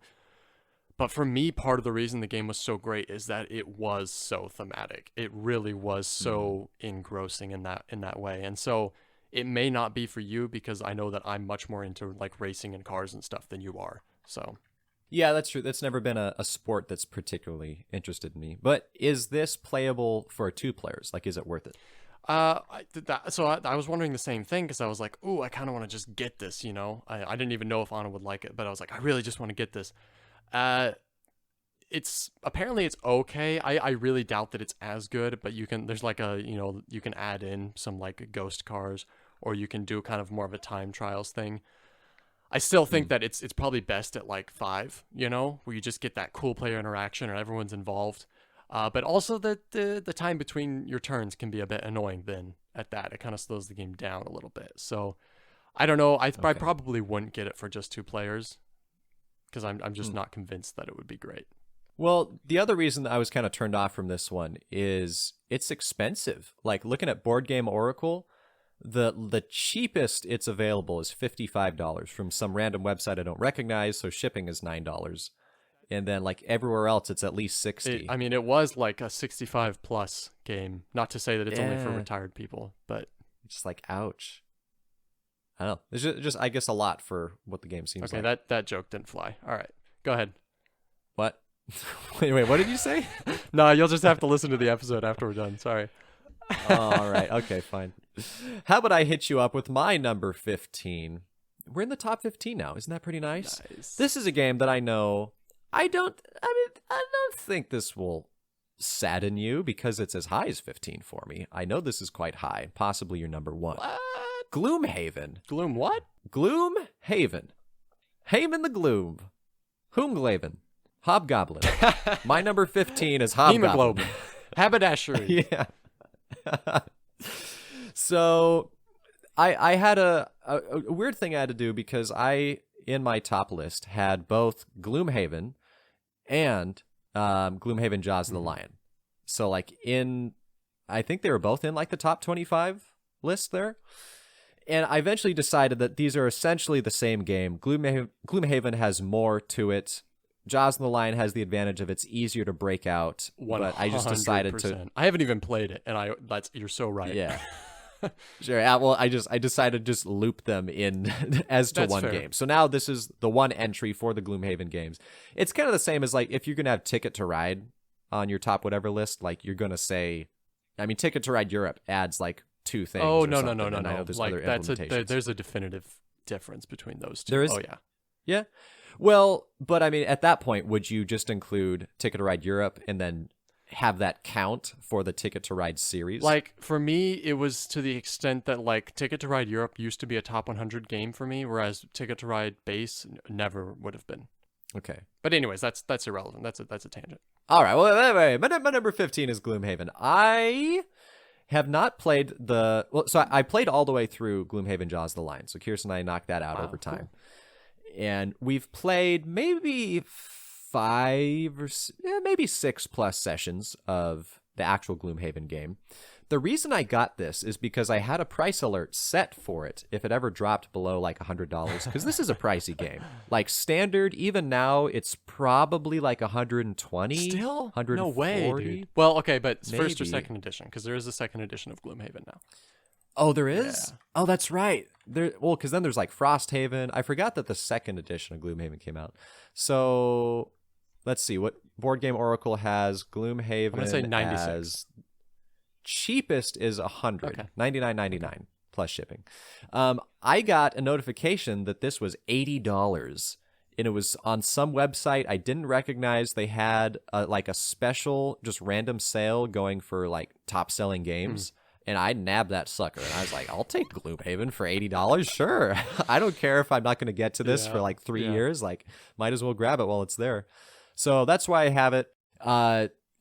Very comprehensive portrayal of sort of a D&D type system in board game form, where you don't have to have a DM telling you what happens. Of course, no, this isn't a D&D experience. No. This is just like a board game role-playing game. Sure, yeah. So I guess I take it back about the comprehensive experience in that way. But it has a lot of the same themes, how you're collecting different items. You can outfit your character with new things.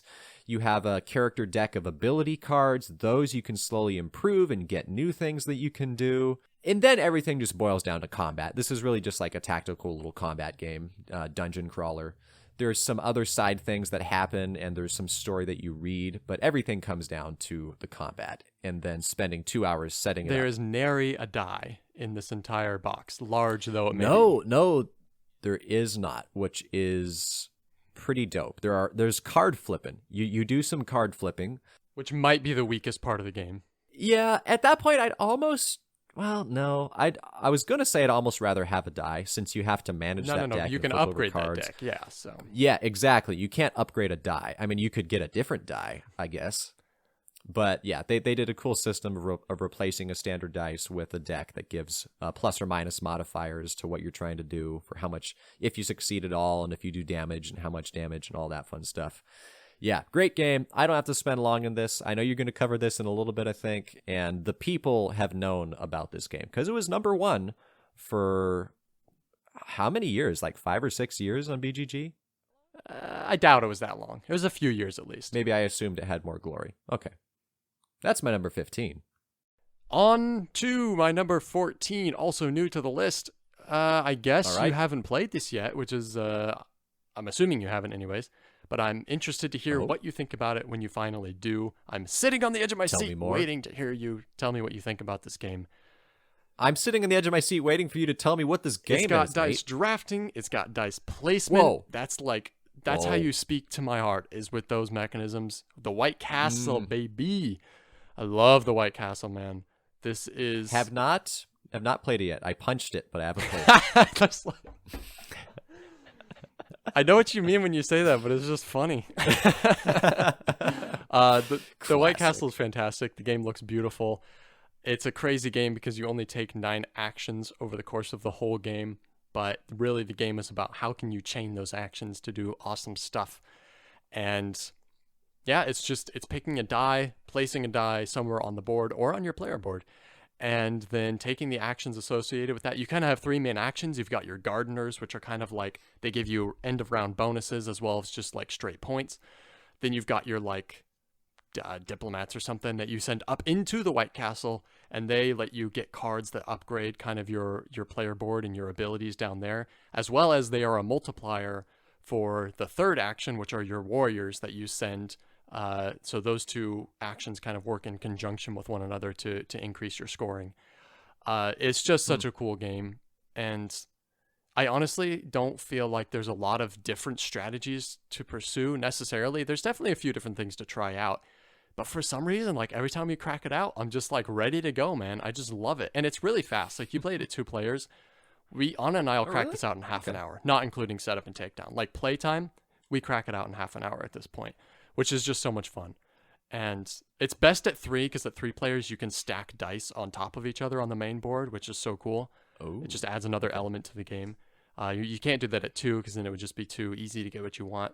But man, I love the White Castle. I really want to try the Red Cathedral. I know you weren't too fascinated by it, but I still really want to try it. Okay, so it's because of Red Cathedral that I'm going into White Castle with some lower expectations now. Although you kind of just bump those expectations back up, hearing that this is your number 14. Also, it's ranked, like, I don't know, it's not in the top hundo, but it's definitely in the top 200 on BGG, right? So, like, the people agree, man. Yeah, I think it's so. Definitely higher than the Red Cathedral. But it's one of those things where it makes me not trust the people a whole bunch. 'Cause it was fine, but I don't. If it's in the top 200, I think that's still go into it with an open mind. Don't go in with super high expectations based off of my description. Right. Don't go in with super dragging your feet because of Red Cathedral. Just go in with that clear slate, open mind. Okay. You know. I will meet it on a field of its choosing. Namely my All right, my number 14, the White Castle. All right. They have some pretty good burgers there, I hear. I've never had a White Castle burger. Neither have I. I don't even know if there's a White Castle nearby. Where are White Castles from? It's probably Midwest. Look at this reference that we both made that we know nothing about. Go us. All right, my number 14. I'm going to hit you up with a game that I don't think is on your list. I'm actually not even sure how you feel about this game. It's trash. I hope that you kind of liked it. Cody, you can't put Nidavellir on your list twice, dude. That's just cheating. Oh, dang it. Okay. My number 14 is Scythe. No, I'm just kidding. My number 14 is In the Hall of the Mountain King. More like in the Hall of the Mountain Crap. No, I'm just kidding. The Mall of the Mountain King? I want to play that game. In the Mall of the Mountain King. Absolutely reskin this bad boy. But are we saying like mall, like it's a shopping mall, or it's absolutely a shopping mall? I want to play this so bad. Okay, that'd be pretty great. Hall of the Mountain King. This is aesthetic-wise, a very thematic game by good old Jay Cormier and Graham Johns. They both have names that are difficult to pronounce. I did an interview with them a while back. Whoa, all right. Look out for this guy over here. Yeah, all right, whoa. Cody, all right, okay. They were fun gents to talk to. Dang, I don't remember. Are they both Canadian? That sounds right, actually. Now. Okay. But there's some fun dudes. The other game that we both like from Jay Cormier, not Graham Johns, he didn't do this one, was Akrotiri, which did not make my list, but it helped jumpstart our gaming experience back in the day. But anyway, in the Hall of the Mountain King, the theme is you're not playing as a dwarf. You're playing as trolls. And these trolls have been expelled from their mountain it got collapsed from some invasion or something back in the day. And now they're returning to the mountain to rebuild it. So you have to excavate your way into the center of the mountain. You are clearing rubble. You're getting resources there's like stone, iron, other types of stone. There's gray cubes, there's black cubes, there's red cubes. Yeah, that's those. It's got Euroitis. It does have Euroitis. There are some other cooler looking things. So there's like the little wheelbarrows you can get. There's the little green hammers. There's the gems. So some of the stuff looks pretty cool. But yeah, basically you're just, on your turn, you are either tunneling into the mountain where you spend resources to build a little polyomino to work your way farther into this grid of the mountain. By the way, the board looks incredible. It's only if you play on the winter side. Oh, I like the fall side better, but both sides look really, really cool. And they're both tailored to like a different player count. But if you're doing a 2-player, I think you can play with either side of the board. But just the artwork is very pretty with like the seasons depicted and then sort of the tunnel torch atmosphere of the inside of the mountain.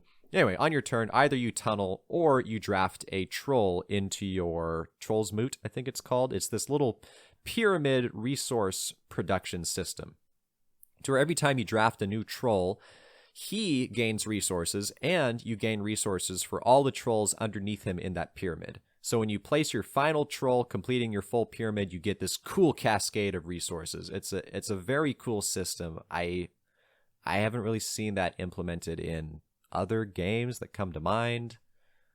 So it's fairly unique, and I like that system. I also like the theme to it. There's a couple ways you can kind of break the rules of the game. Like there's these spell cards that you can activate that let you do a couple unique things. There's these workshops where you can trade resources in, and you're kind of just racing to the center of the mountain trying to box other people out. It's pretty dope. This game is a good game. It's my number 74, which is pretty low. Whoa, but that is kind of low. I don't think the game's very smooth. The game feels kind of clunky to me. I like the cascading resources thing, but the game's not very satisfying. It feels like you really have to fight really hard to accomplish things with very few resources. And to me, in some games that's fine, but to me it just doesn't work in this game, and it just feels kind of clunky. Yeah, I can see that. I tend to enjoy that kind of challenge. It does depend on how it's been done, but I think they did a pretty good job with this. It is clunky to set up because you have to sort lots of different things. So that's, if this was quicker and more streamlined to set up, I would probably play it more frequently. One thing I appreciate about this game are the not really communal, but like the public special abilities that can only be used like 3 times total.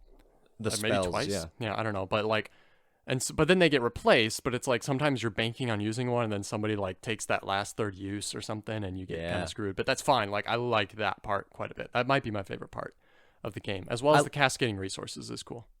And I forget about the troll drafting, of how you have to like pay off all the trolls beneath the troll that you want to take, and then if someone else takes that lower troll in the future, they get all the offerings that have been placed on them. It's pretty cool. Yeah. Alrighty, moving on to my number 13. I'm fairly certain this is a game you've played, but I'm fairly certain it is not going to be. I don't even know if this is in like your top 50. But this is the only X and right on my list. It is. Nope, not here. Not here. Potentially the first flippin' right I ever played. I'm thinking. I'm pretty sure this is the first one I ever played. This is Cartographers. Maybe just because it was the first one I played and it just clicked with me. I don't know why, but this game really, I just love it so much, man. I really do. At the end of the day, yes, you are just drawing Tetris shapes on a grid, but there's so much more to the game than that. I mean, you're flipping cards that give you either 1 color and 2 shape options, or the opposite, 2 color options with 1 shape. But then all the colors, you have 4 different colors that all score differently.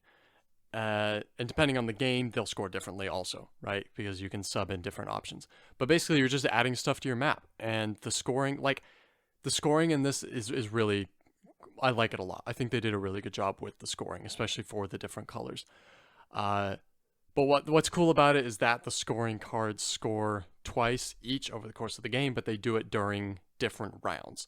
And so that adds just another element of decision making in as far as like when you have to choose between colors, how to use them. But then on top of that, the expansions for this are, some are good, some are really good. I think Hornhelm is fantastic. I think the other ones I've played are okay, but I think Hornhelm is really cool, adding in that market system. I know you didn't like that as much. I think you just need to try it more, because I've had some really high scoring games because of that expansion. Like obviously not every time is spending coins going to work out in your favor, but I think definitely, I would say like 3/4 of the time you come out on top by doing that. So I just love it. I really love it. Cartographers. Yeah, this didn't quite make my list because it's number 82. So Okay, so I'll wait off. I was going to ask you where Three Sisters is, but maybe that's still coming. I don't. Actually, no. Three Sisters actually, in fact, barely missed my list. It's number 26. Oh wow. So okay. yeah, just that close. Yeah, Three Sister. I tried Cartographers by your recommendation, and it was fun, but for some reason it just didn't click with me the same way it clicked for you. I got very thrilled when I found Three Sisters. That made a lot more sense to me. I had a lot more fun with it as a in right. So I want to get the weather expansion, which is hard to find because it's just kind of an obscure little thing that's not really in print anymore, I don't think. I wouldn't. Like I told you, like they just like during the some Dice Tower like video, the designers for that announced like a comprehensive or an essential edition of Three Sisters coming out at some point. I think there's really any information yet, but so it's at least a year in the future, I guess. But you might hold off and just wait for that. Okay. Three Sisters is my number 36. So I still like it quite a bit. Okay. Just didn't quite make the cut. All right. What number we just did? That was 13? I got distracted because I started talking about Three Sisters like it was a game on my turn on the list, but nope, it's not. All right.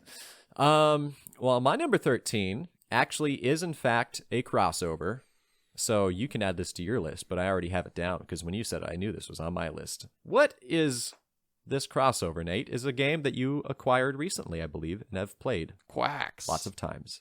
Yeah, baby, the good old Quacks of Quedlinburg. I thought it might be higher on your list, but 13 is pretty high. So well, let's see where it used to be. Quacks, no, last year was number 12, so this actually moved down one. And I don't think it's going to move any higher than where it's at, but it's also not really going to drop much, I think, in future years. It's pretty great. It'd be great if there's some more expansions for it. I don't have the Alchemists, right? Is it the... Okay, I was going to say the Alchemist, but that didn't sound right for some reason. But since you said it, it's probably right. I have the Herb Witches expansion, which I would say is a pretty necessary expansion. You get more alchemy, like ingredient books, so you can do different things with the ingredients, and then it also adds these one-off powers that you can activate throughout the game. I think it's necessary if you play the game consistently and you've played it more than like 10 times, then I would say it becomes necessary. Mm-hmm. It's not something you got to throw in from the beginning. Yeah, especially the different ingredient options, so that you can have 2 additional booklets that you can play with, so you can have a different styled game. And they get pretty nifty too. I think you can score more points potentially with some of those higher ones if you play it well. Yeah, I won't really go much more beyond it because you already talked about it, but I love Quacks. Was very pleasantly surprised when I got it, and it's sitting solidly there as my number 13. Sitting solid. All right, my number 12 wouldn't even stand a chance of being on your list, and we've talked about it pretty recently on a maybe the most recent podcast. This is Blood Rage. I love me some Blood Rage. Dude, that's my number 2. Come on now.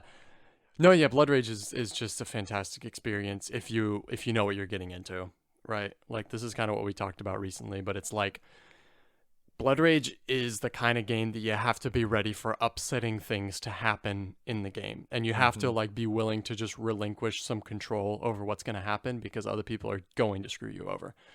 But it's 3 rounds. At the beginning of the round, you do 7 Wonder style, like rondel drafting, and then you're taking actions.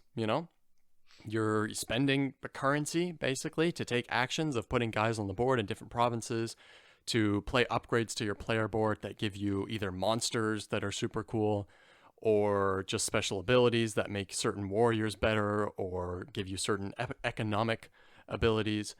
And then you're fighting people, and the fighting is basically just like your strength versus mine, and then we each play a card and see what happens, right? And so there's some craziness, but it's just such a fun experience. And the game looks really good, and it's pretty old at this point. It's like 2015, I want to say, maybe even older, but it's at least 2015, and it just looks great. The minis are fantastic. Yeah, I love me some Blood Rage. Last time Blood Rage was on my top 100 was back when you hadn't played enough games for it to not be on your top 100. At the end of 2022, when it was ranked 72. This was previously my number 10, so it's dropped a couple spots, but that's just simply because I've been playing better games, not because it's gotten any worse. I recognize that Blood Rage is an excellent game, but that style of just angst and desperately trying to combat other people is not my thing. There you go. That is true. All right. Well, let me hit you up with my number 12, which I know it's like as we start getting farther down, I start wondering if games I'm thinking of are also going to be on your list because... Or if they just aren't. Or if they just aren't at all. The chances decrease because if I'm not sure if you like it that much, then it's definitely going to be less likely to show up. But I think this should be on your list. We're talking about our number 12, Champions of Midgard.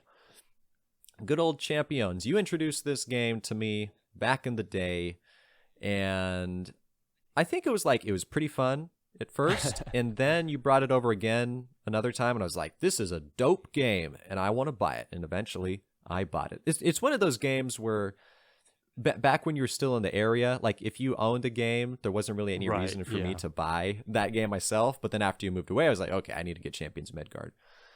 And I will say that you can get burned by this game sometimes because it is based on dice rolling. This is a Viking-themed game where it's worker placement. You're sending your people around to gain resources and warriors and raiding materials, and then you'll send them off on missions to fight monsters and beasts across the ocean, or maybe not a whole ocean, kind of nearby in the ocean. Or you can fight some Draugr at home, or there's a troll that will show up, and you get wood for fighting him for some reason. And very thematically. I know. You can also hunt for food. There's expansions that add some other folks you can fight, like the giants, which are the bourgeoisie, the Burgers or whatever they are. Those guys. Bergreisers. The Bergreisers. Okay. So the way you can get burned is because your people that you're fighting with are dice, and so you roll them, and some of them have hits, some of them have misses, some of them have hits and shields, which are pretty dope, and you're just trying to get a good combination of dice. Depending on the monsters that you're fighting, some of them have restrictions to where you can't use certain types of warriors against them, so they can be a little bit harder.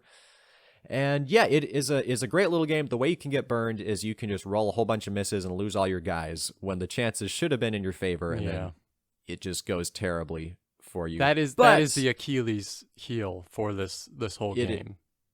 It is. I don't think there's really a way to fix it other than maybe if you have a bad game, you just play another 2 games. And you do well, like you have those tokens you can spend to re-roll, but those are hard to come by. So.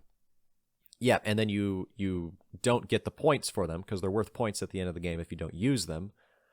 It has some pretty cool character abilities, which is nice. That it does. Kind of change up the game a little bit, but not game breaking like Furnace does. And if you get the expansions, that adds even more folks and more abilities you can play with.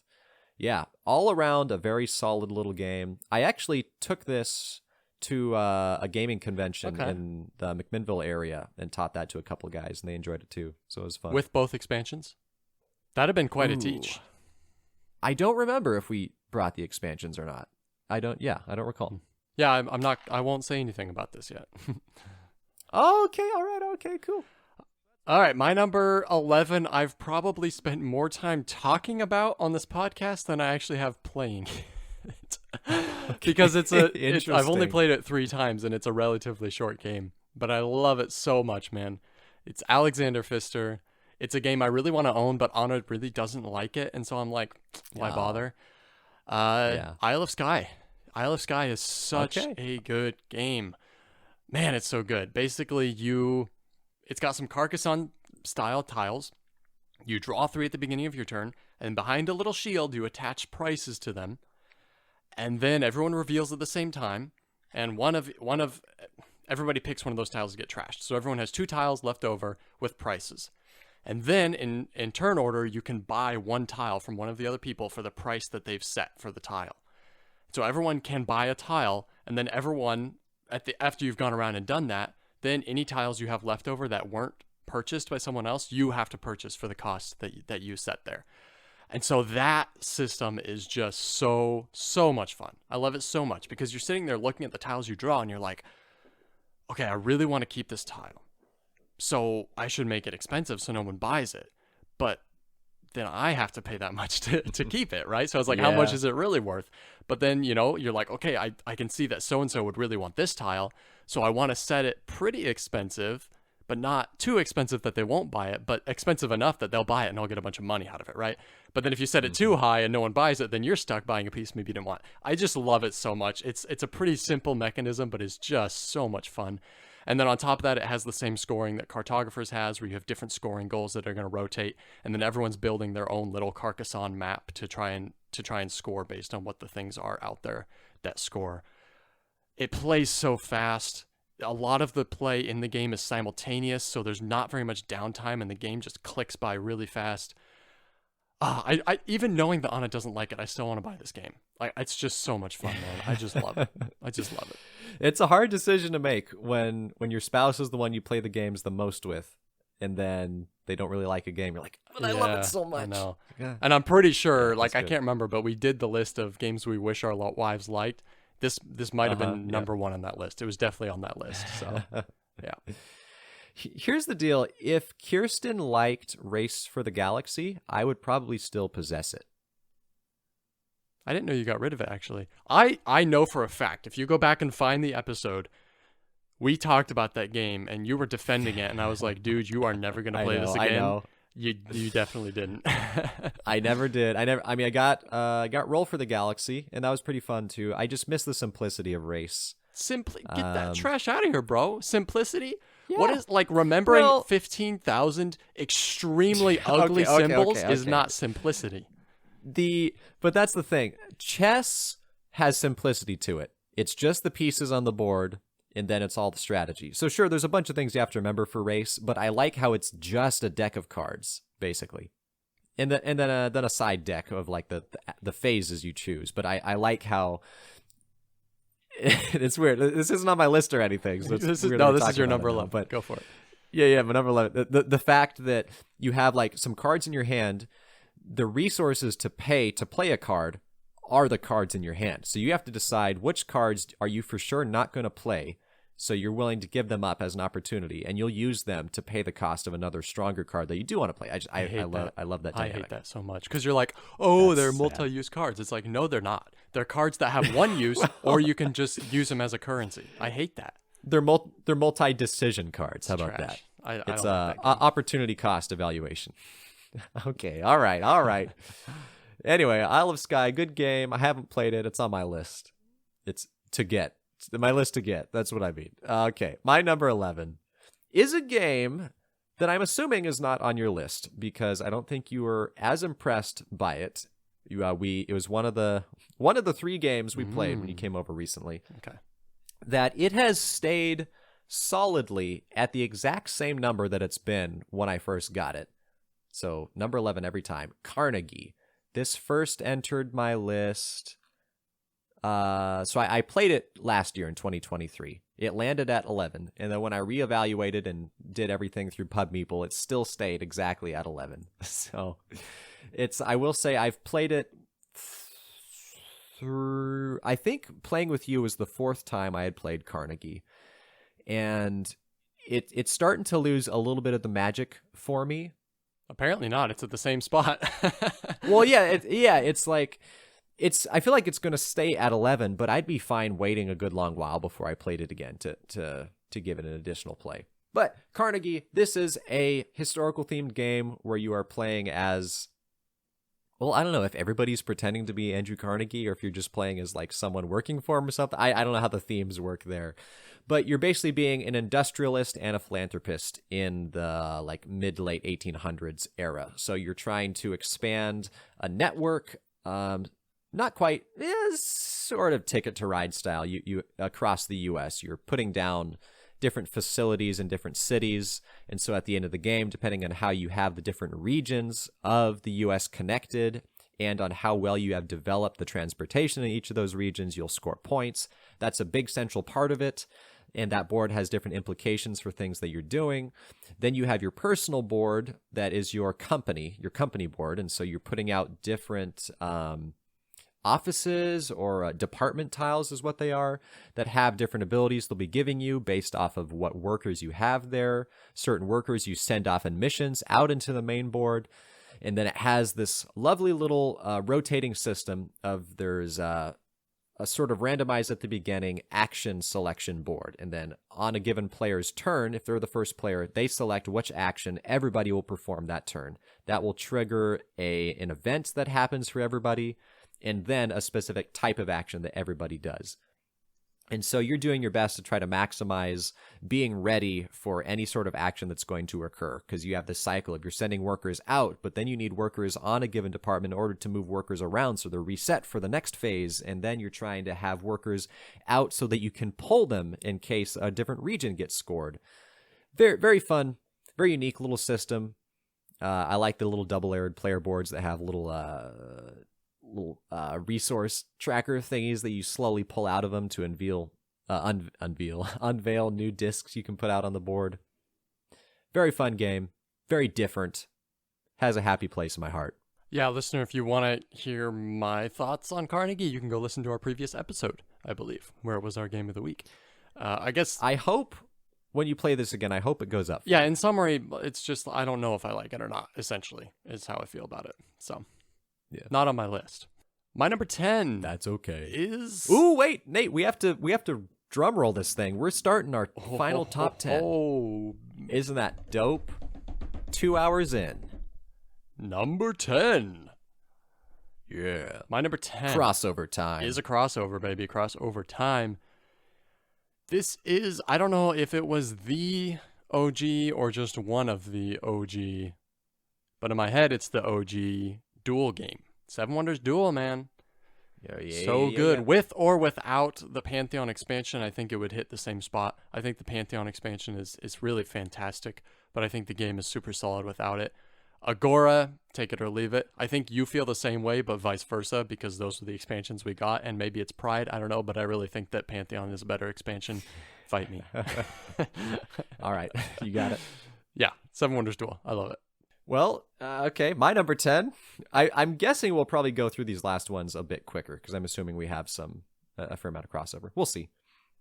My number 10, I know, is a game that is on your list. I know this is going to be a crossover because it's just a good game that you like, that you introduced to me. This fits in the realm of you taught me Terraforming Mars. You fought me. I'll fight you over anything, any day, Cody. Name a topic, name a place. I'll fight you. All right. Economics. Name a place. We'll meet in Kentucky. Sounds good. Sound good? Let's do it. All right. We'll live stream that. Champions of Midgard. Okay. Come on, man. I'm trying to get my list here. What are you talking about, Champions of Midgard? You already talked about that. No, I was listing sort of a group of games that you would kind of introduce me to back in the day that I slowly grew on me. So Terraforming Mars, Champions of Midgard, Dune Imperium. This is my number 10. I did not like this as much at first because this has a lot more butting heads in the combat area. So this is a worker placement game, but very limited because you have like 2 workers and maybe you can get a 3rd worker later in the game that you're sending out. So worker placement combined with deck building. So when you send out a worker, you're pairing it with a card that you have to put down. Cards that you play during the play phase, you lose opportunity to use their bottom ability in the like reveal and buy things phase. So there's kind of a, not just deck building, but it's like hand management. These are truly multi-use cards. They really are. Basically, they have 2.5 uses to them, essentially. Yeah. Right? Sort of 2.5, yeah. Yeah, so it's very tight in resources. actually a little bit similar to Everdell in that way, where resources are scarce and they're hard to get, and you don't have much opportunity to get them. So you have to be really careful with what you do. If you get a good little system or engine going, you can slowly take the opportunity to get This one's some. a little different in that sense, where the resources are pretty tight, except every once in a while you have a game where you're just like, why do I have 10 water? Like, where did this come from? What do I do with this? Yeah. Then you know either you did something wrong or you set yourself up for a really good play. Yeah. So, yeah, I agree. Again, the part that at first was less appealing to me is the battle. There's a battle every round that you're contributing cubes and fighters to. If you have the dope upgraded version like Nate, then you have some nice figurines and whatnot you can send to the battle. And if you have the expansion, you can send some dreadnoughts in there. And if you have a wife, they're all painted. Yeah, exactly. Get yourself a wife so you can have painted minis. Whoa. And then whoever wins that battle gets, depending on what stage of the game is, sometimes a point and then some amount of resources, and then whoever gets second or third place, it progresses down, and there's less things given out for less player counts. But yeah, I don't know where it started for me. I could probably look real quick. Type in good old Dune.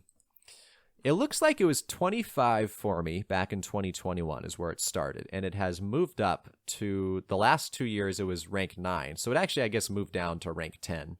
But that's still pretty solid, particularly considering that I don't tend to like games that have that much of a headbutting and it's a race aspect game to them. And it is a race game, sort of a race game. Mostly a race The game ends when someone has 10 points, or in a round that someone has 10 points. Just usually that person is probably going to be the winner, but you can end the game with more points than 10 if you play your cards right, literally. If you're a cheater. No, I'm just kidding. I've done that. I've scored like 15 points in this game before. So yeah, which is pretty crazy. With the expansion, for though, sure. Right? Yeah. And that's the thing, like, like you were saying with combat, like, you have to engage in combat or else you're not going to win, especially because you're just giving stuff to other people. But the more expansions you add in, the more you can kind of pursue other avenues to get points. So that's cool.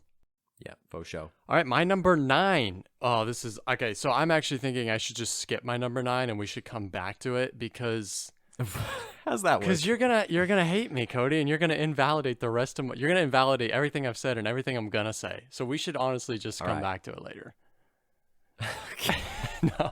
All right. I'm not convinced, man. I think we need to hear your number 9. My number 9 has not dropped as many spots as some of the other games on my list, but considering that it's dropped quite a bit and it's my number 9 now.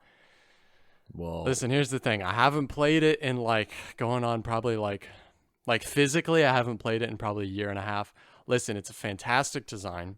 I really think it's a great design. All right. I love the game. All right. I'm just not playing it that much anymore. Okay. All right. Don't say it.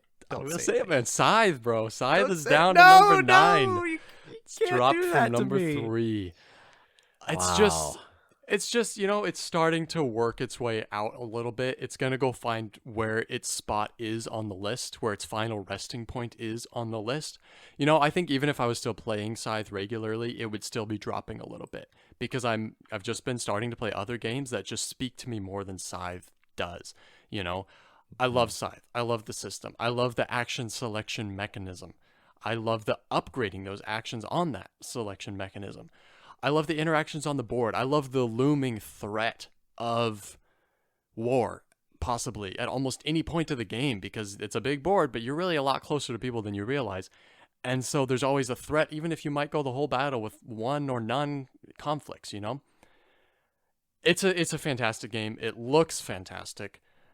I really do love it. It's my number 9. It's probably going to continue to drop a little bit until it finds that area where it's going to rest at for a while. But I do love Scythe. And maybe, maybe it stays in the teens. Maybe it drops down to the teens and that's just where it is for a while.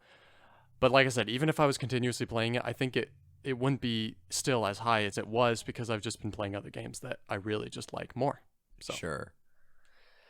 So I guess I would say I don't like now. some of these I'm games sad. have dropped because I like them less. I don't like Scythe any less. I've just played other games that I like more. Sure. Oh, okay. See, that's reasonable. There you go. That is reasonable. We'll talk about Scythe later, all right? Much later. All right. Okay, my number 9, I don't think this is on your list. If we haven't heard it yet, I kind of doubt it's going to show up anymore. It's a game that I've only played twice in my life. And actually, being number 9, this might be the highest it's ever been, which is just sort of weird. Let me see. Venture a guess here? Yeah, go for it. Is this Black Angel? No, Black Angel did not make my list. Black Angel is 31 for me. Okay, I really don't know. This is a game. It's sort of weird because it's been so long since I've played it, but it just keeps going up for some reason. This was in 2021, it was 15. 2022 was 12. 2023, it was 10. And as of now, assuming this reflects my games for the 2024 list, which it's end of August right now, so we'll still see. Is it Stronghold? Number 9. Stronghold 2nd edition, baby. That's crazy. Yeah. So the less you play this game, the more you like it. I love it. It's such an inverse Classic. Relationship. It's very odd. Yeah. I don't know what it is, dude. Well, this is a combat game. This is a headbutting game. You are at odds with the other player. You are playing the defender or an attacker of a castle, of a stronghold. One person is the enemy orc army. The other person is the human defender. And the enemy is bent on slowly trying to break down the defender and trying to break through one of the wall segments. There's multiple wall segments, 7 or 8 or something in the castle. And then the defender is desperately trying to interrupt the enemy's plans because the enemy has more resources and units. It has this genius system, though, where time is a resource, and it works perfectly thematically. I haven't seen time implemented as a system or a resource like this before, where the enemy acts first. You decide what you're going to do this round and how you're going to prepare your troops and how much you're going to do. So there's a bit of free reign for how much you want to do. You are a little bit limited by the resources that you have, but you can do a bunch of stuff or very few things. Depending on how much you do, that generates a time resource for the defender to use. Because it makes sense. If you're spending time doing something, the defender has that much amount of time to then prepare. So maybe you have the defender in a weak position. You don't want to give them a lot of time to rebolster their defenses. So maybe you'll try to just do a little quick attack, like up the flank or something. Now the defender has less time they can use to rebolster the defenses, move people around, activate abilities, even shoot the enemy down. Again, it's just weird. It's very weird that I love this game so much. Again, only having played it twice.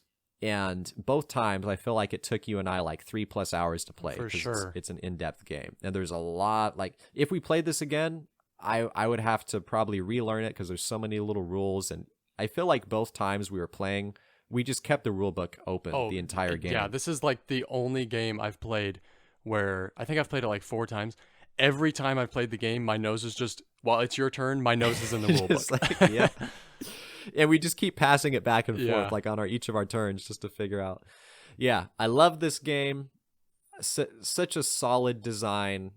It doesn't get very much love because this is ranked 2000 something, I think. No, okay, 1547, but still, that's pretty high. Stronghold 2nd edition. Ignacy Trzewiczek.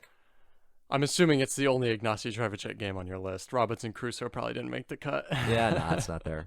Empires of the North, okay, I played trash. that. Yeah, that's about it. Yeah, this did not make the thing is I just don't play this game enough. And so if we were just going it'd be interesting, I think, to make a top list just based on how much we respect the design. That would be a very, very different list, I think. There'd be a lot of similarities, but it'd be games like this would be really high. This would be in my top 10 if we were doing that, but it's my 55 now because it's just... We should make that a board band. Yeah, dude, we totally should, because it's such a different... there are certain games that aren't even on my top 100 that would be really high on that list. So that's crazy. Yeah, that would be a lot of fun. I'm going to write this in our scheduling document up at the top. So, okay, moving right along to my number 8. This is, I'm going to spoil it right away. This is another Pfister game, Alexander Pfister, who, as we previously determined, is my favorite designer of all time. Great Western Trail, man. 2nd edition specifically, and you can even sub in the Argentina version, which has some differences, but similar enough that they're sharing the same spot here. This game's great, man. It's a big rondel in which you can upgrade the actions along the way, and so you keep going through that rondel, and at the end, every time you're selling some cows that are in your hand. It's a deck builder, but it really feels more like hand management than it does deck building, because you're trying to diversify that hand of cows. You're using them for actions along the way, and when you get to the end, you want to have the most diverse hand of cows to make the most money, basically. And yeah, I just love it. The theme really comes through. That evolving board with the different actions is so cool.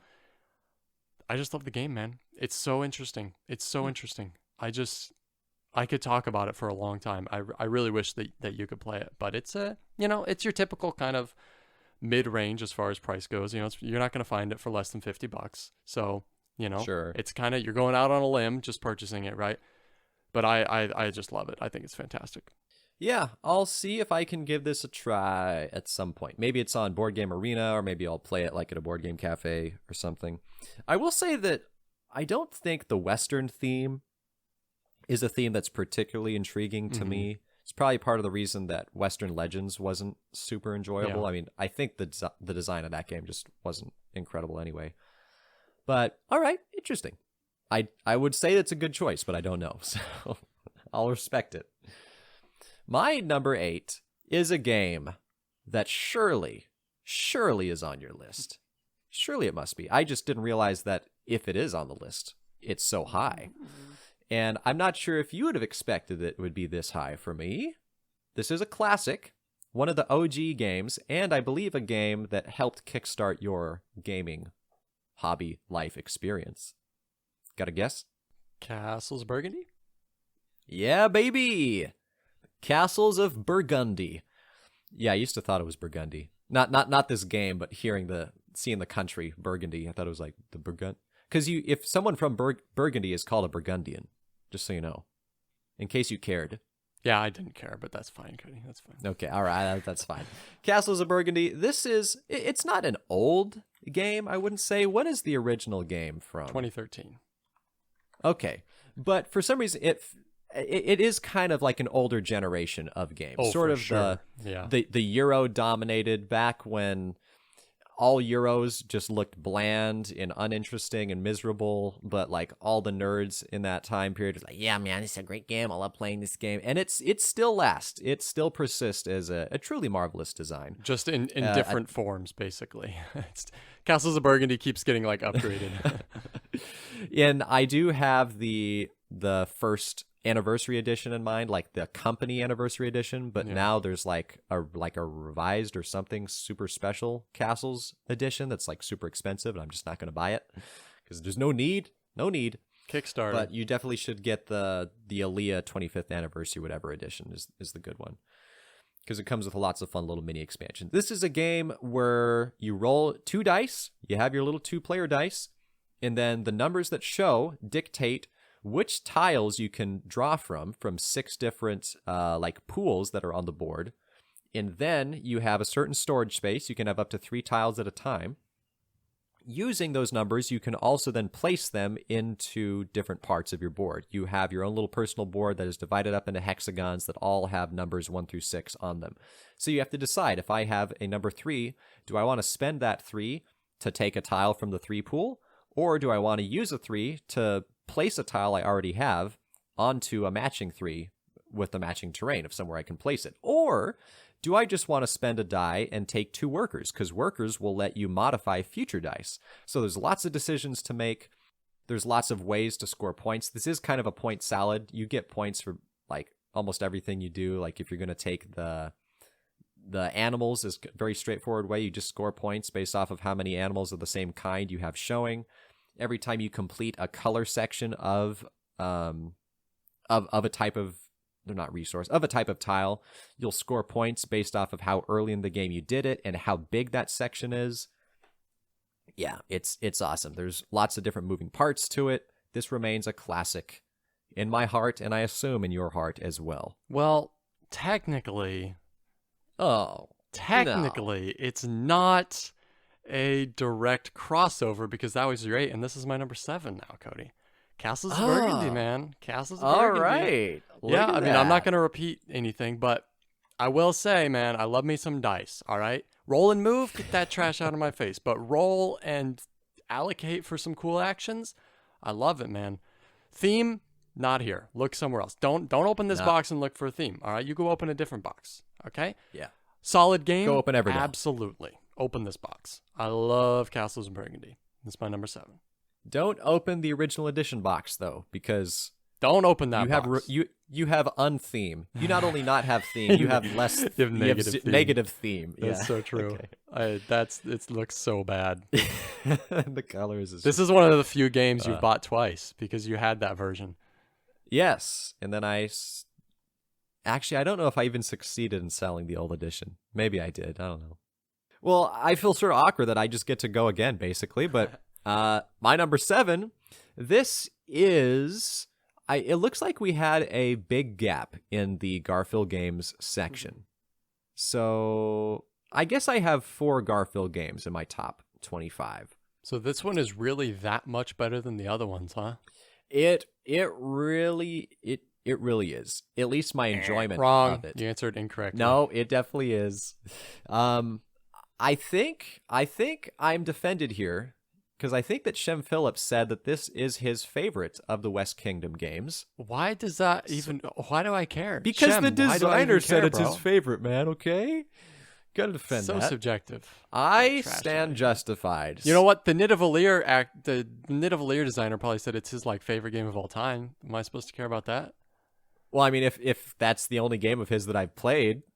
No, actually, we had this discussion recently, and I think you've played something else by him, but I can't remember what now. So. But we don't need to get into that. What we do need to get into is the fact that Paladins of the West Kingdom is my number 7, and it is my favorite Garfield game, and I don't think that is going to change anytime soon. Well, not just Garfield game, Shem Phillips Sam McDonald game, because if I get Hadrian's Wall here pretty soon, that's going to be a different designer. But at Garfield Games, we're going to have a different system there. Paladins of the West Kingdom, I love it. I think it is just as complicated as Viscounts, but in a different way. Viscounts, there's lots of strategic decisions you're making, but you're also you're doing 20,000 things on your turn, and that's what makes it hard to keep up with. Paladins, everything you do has implications in 5 different dimensions. And so you're trying, if you want to increase one attribute and do really well, there's this cycle of 3 different attributes that you need. I forget what they're all called. They're just the colors. It's like red, blue, and what is the other one? Wow, I'm blanking. Black. Is it black? I don't know. I don't remember. There's 3 colors that you're doing stuff with. And you need one resource you need one attribute in order to increase the other attributes. But then as you increase those attributes, you also need to tailor them back into a 3rd attribute. And it's just kind of this little cycle, but you can find little paths to slowly maybe not worry as much about one and increase the other 2. So much fun. It's a very heavy game. BGG calls it a 3.9 something. Let's see what BGG has to say. And I'm curious how high it is. I don't think they say it's that high. It's probably 3.7. Okay, 3.7. No, brass is what I'm thinking of. That's the 3.9. Wait, what is it? 3.72.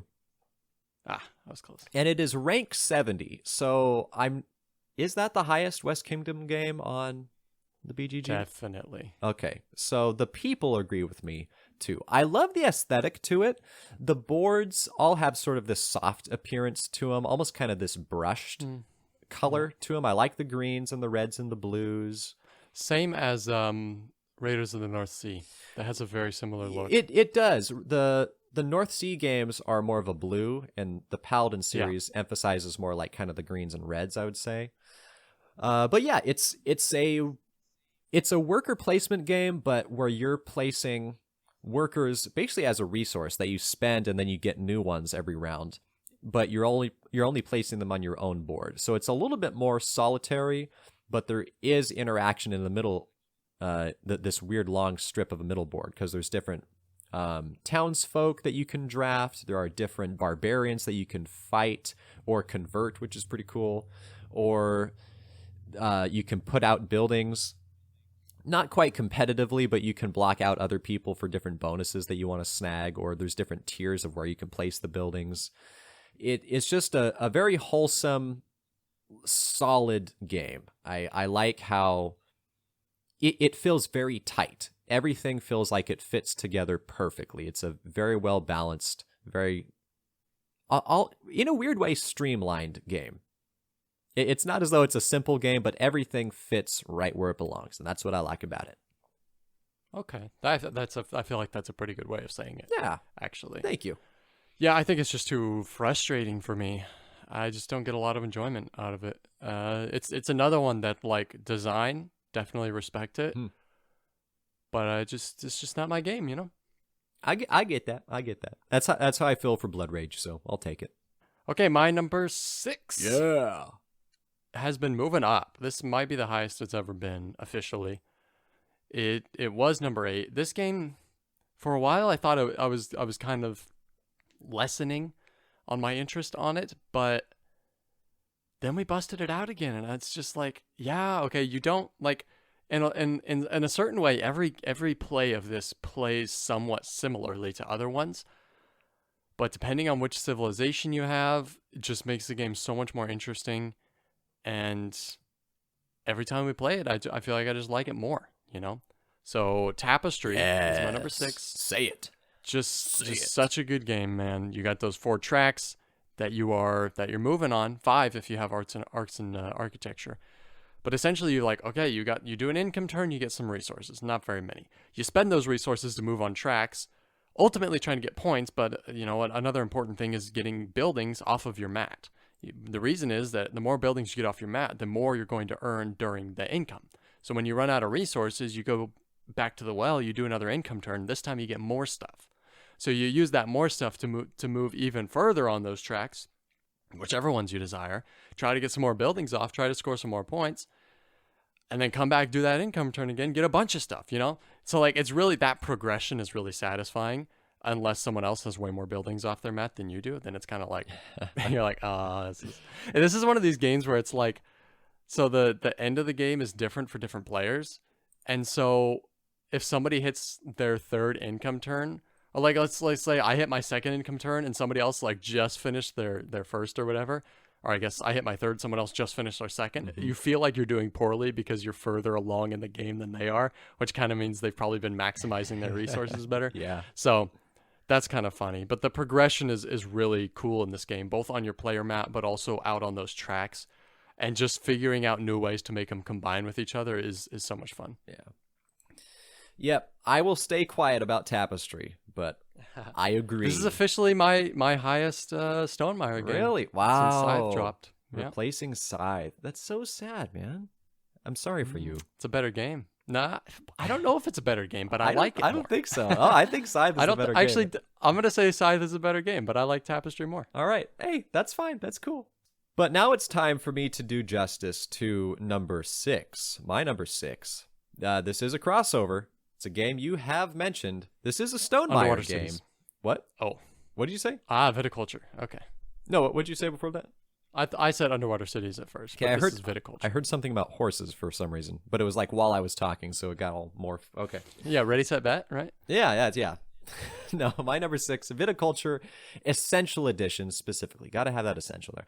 Not that I've played the original version or anything, but you from reading about what is not in the original, you're like, oh, that sounds like trash. I can't have that.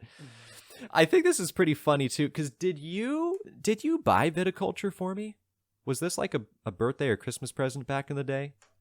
No. Was it not? Maybe somebody else bought it for you. It wasn't me.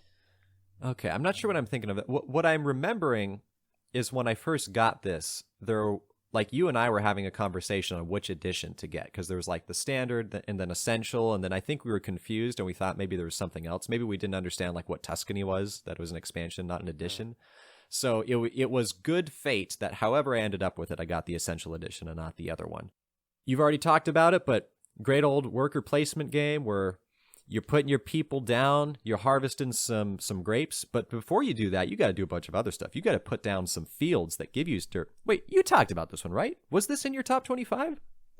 Yeah, I believe this was, I guess, 22. Oh, okay. 21. I guess I just don't remember you really explaining how it worked. Maybe that's why this is sounding new to my own ears. Yeah. Yeah, you're putting down your vines, then you have to harvest them, get some grapes, then you got to spend workers to turn those grapes into wine, then you have to fulfill orders with those wines, so then you get points. Tuscany really expands the system to where it turns it into there's 4 seasons you're playing through instead of the 2. Because I think there's only 2 in the base game, right?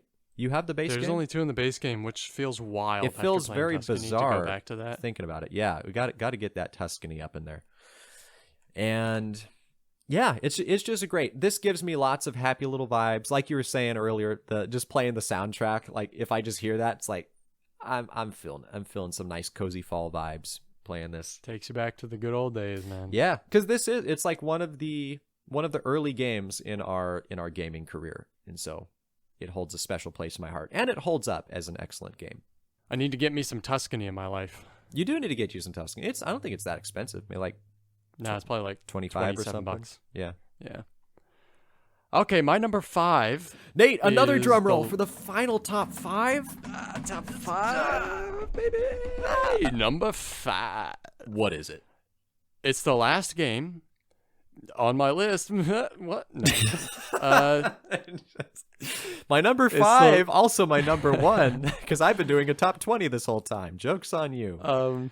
It's the last game on my list that's brand new to the list this year. Okay.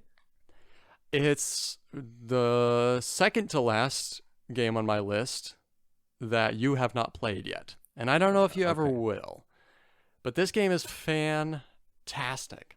It's definitely a game I'll own in the future. Right now, I don't need to because one of my friends own it, and it's like I'll always play with him anyways. So this is Terra Mystica. Terra Mystica, it's so funny because I used to own it, but I didn't play it because it was back when I was early on in the hobby, and I just bought it because I was like, this game's ranked highly. People say it's good. I'm going to buy it. And then I think I was just scared off by how ugly the game was and how heavy it was on BGG, and so I ended up pawning it back off for like $30. Somebody got a killer deal. Nice. Terra Mystica is fantastic, dude. It's essentially like it takes a very heavy angle of here's your faction. This faction plays a certain way, so you play that way, right?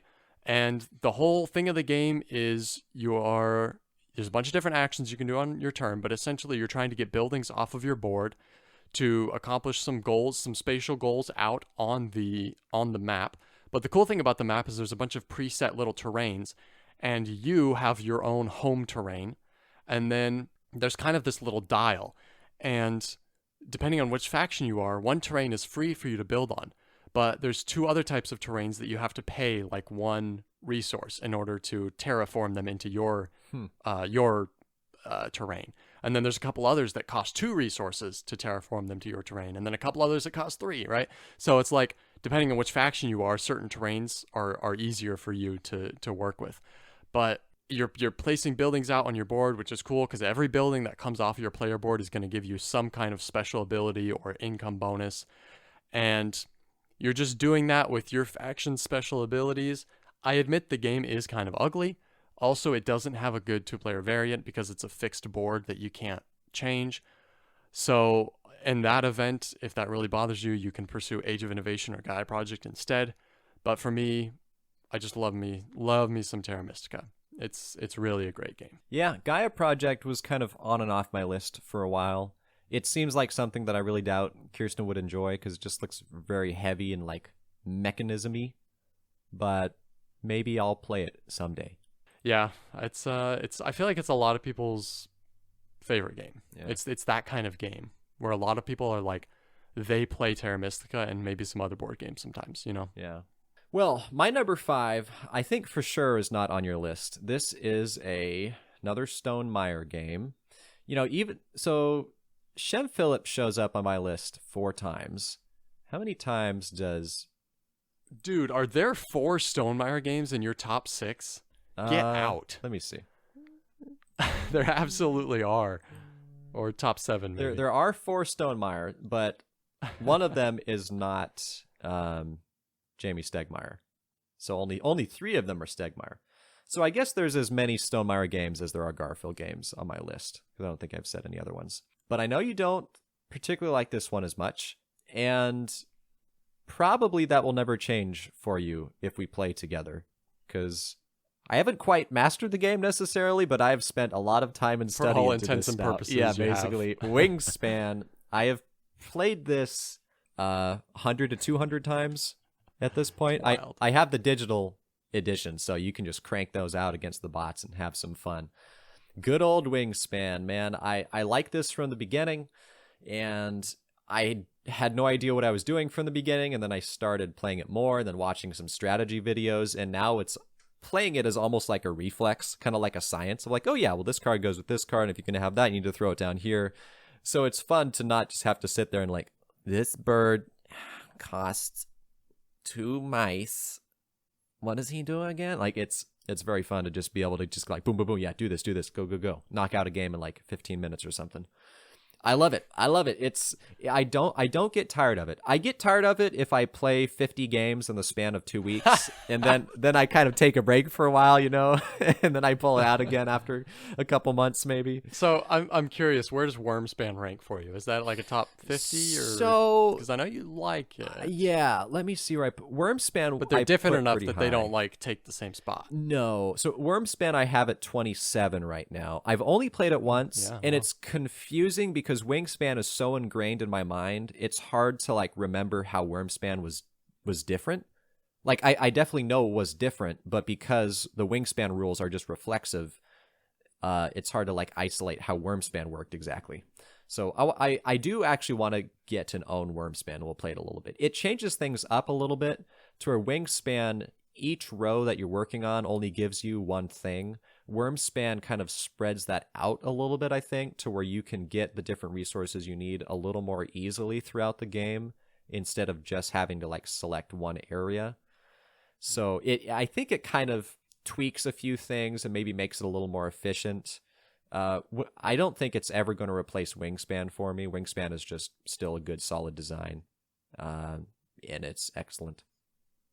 I guess I didn't even talk about it at all. You put down birds. There's 3 resources, basically. Cards, food, and eggs. And you need all of those in order to put birds down. You put down the birds, you get points. Yeah. Checks out. Yep. I really want to play Wormspan. I think Wingspan's fine. I have it ranked as 64. I think it's a fine game. I really want to try Wormspan. I would probably like it more. So I think you probably would from when I played it. Yeah. Okay, my number 4 has moved up from number 12 last year. Whoa! Partially because of the expansion. That's a which big move. Is probably one of the best expansions of all time. This is Ark Nova. I don't expect this to be in your top 25. I don't expect this to be in your top 50. I expect this to be maybe in your top like 75. 67 for me. Good guess. It's what? 67. Good guess. Yeah, that was a good guess. I'm not gonna, talk about it too much. It's just, it's kind of tableau building. Not really. I mean, it kind of is, but it's the same thing I was saying with Terraforming Mars and Underwater Cities. You got this big stack of cards. You play cards out that give you permanent effects. You play cards out that give you effects that will just trigger off of certain things.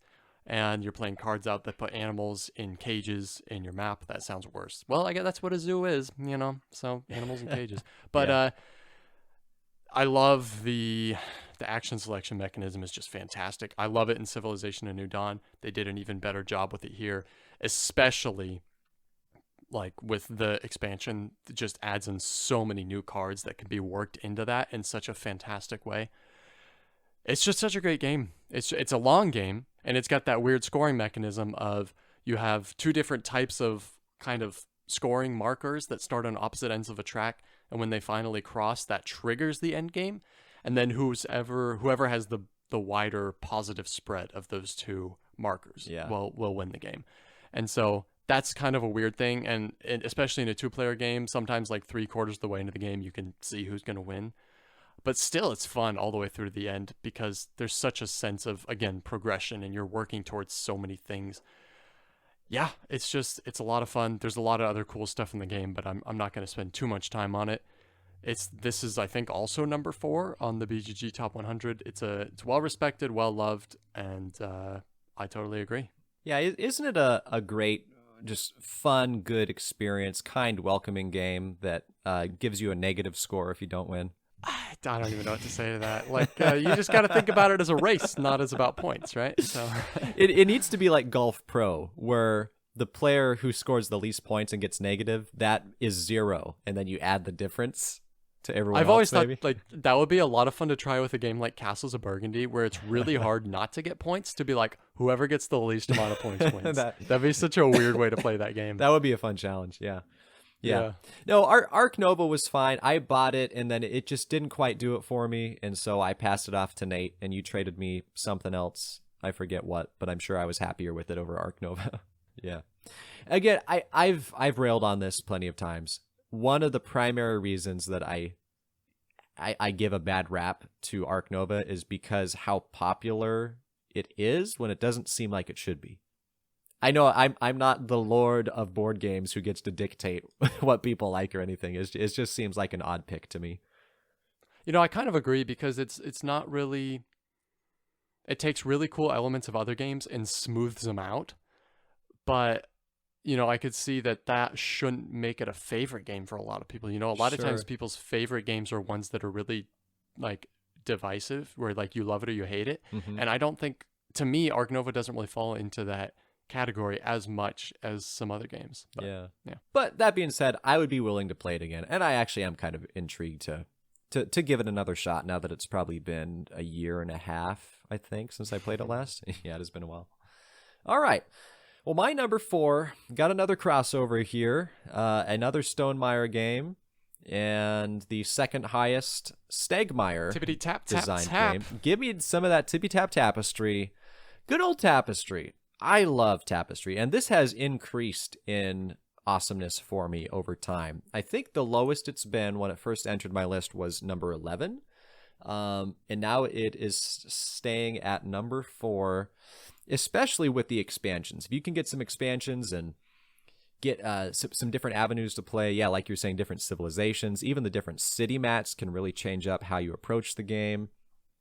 And every game is different. Every game has, like, sure, there's the same 4 tracks and maybe the 5th track with one of the expansions, but how you work with those tracks is always very different. And if you get to the very end of each of those tracks, they have a different way that they kind of break a few things or do some really interesting things. Like if you get to the end of the exploration track, now you just get these space tiles, which are just like, okay, you did a good job working your way all the way up here. Just have random super powerful bonuses, and then you just get to put them down. Or if you get to the end of the not science, the technology track, just kind of redundant. There's like, why is there science and technology? But you know what I'm saying. There's the technology track, and then if you get to the end, you can place one of your cubes at the beginning of any other track and restart with 4 more resources. Like, that's fun. It's so solid. Andrew Bosley did some good art in there. I know the game is famous for having lots, like the most Easter eggs and references of any game that's been designed, I believe, that's known. Yeah, that's pretty fun. My number 3, you haven't played. Oh, sad. I don't know if you would like it or not. I would like to think that you would, but I really just don't know, because I admit it's pretty ugly. I admit okay. The theme integration is basically just not there at all. But this game, I just love so much. It's hard to explain. It's just tableau building, but it's so great, dude. It's got dice placement, which I love. Lorenzo Il Magnifico, specifically with the Houses of Renaissance expansion, which really bumped this game up from being like a teens, ranking in the teens, to all the way up to number 3. But I love dice placement, and it's a cool element of dice placement where it's not like Castles of Burgundy where you roll your own dice, and maybe they're good for you, maybe not.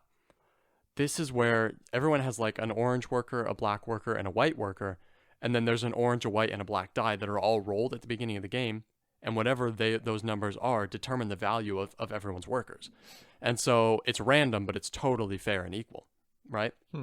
And so that part's super cool. And then you're placing these workers out mostly to get cards, but then you have the different types of cards that do things. You know, the blue cards give you lots of special either one-time bonuses or long-term abilities that are really cool. The green cards give you income that you can trigger with a different action. The yellow cards give you a bunch of cool abilities to exchange things in for other things. Which also has to be triggered in its own way. And then the purple cards all have these end game scoring things on them.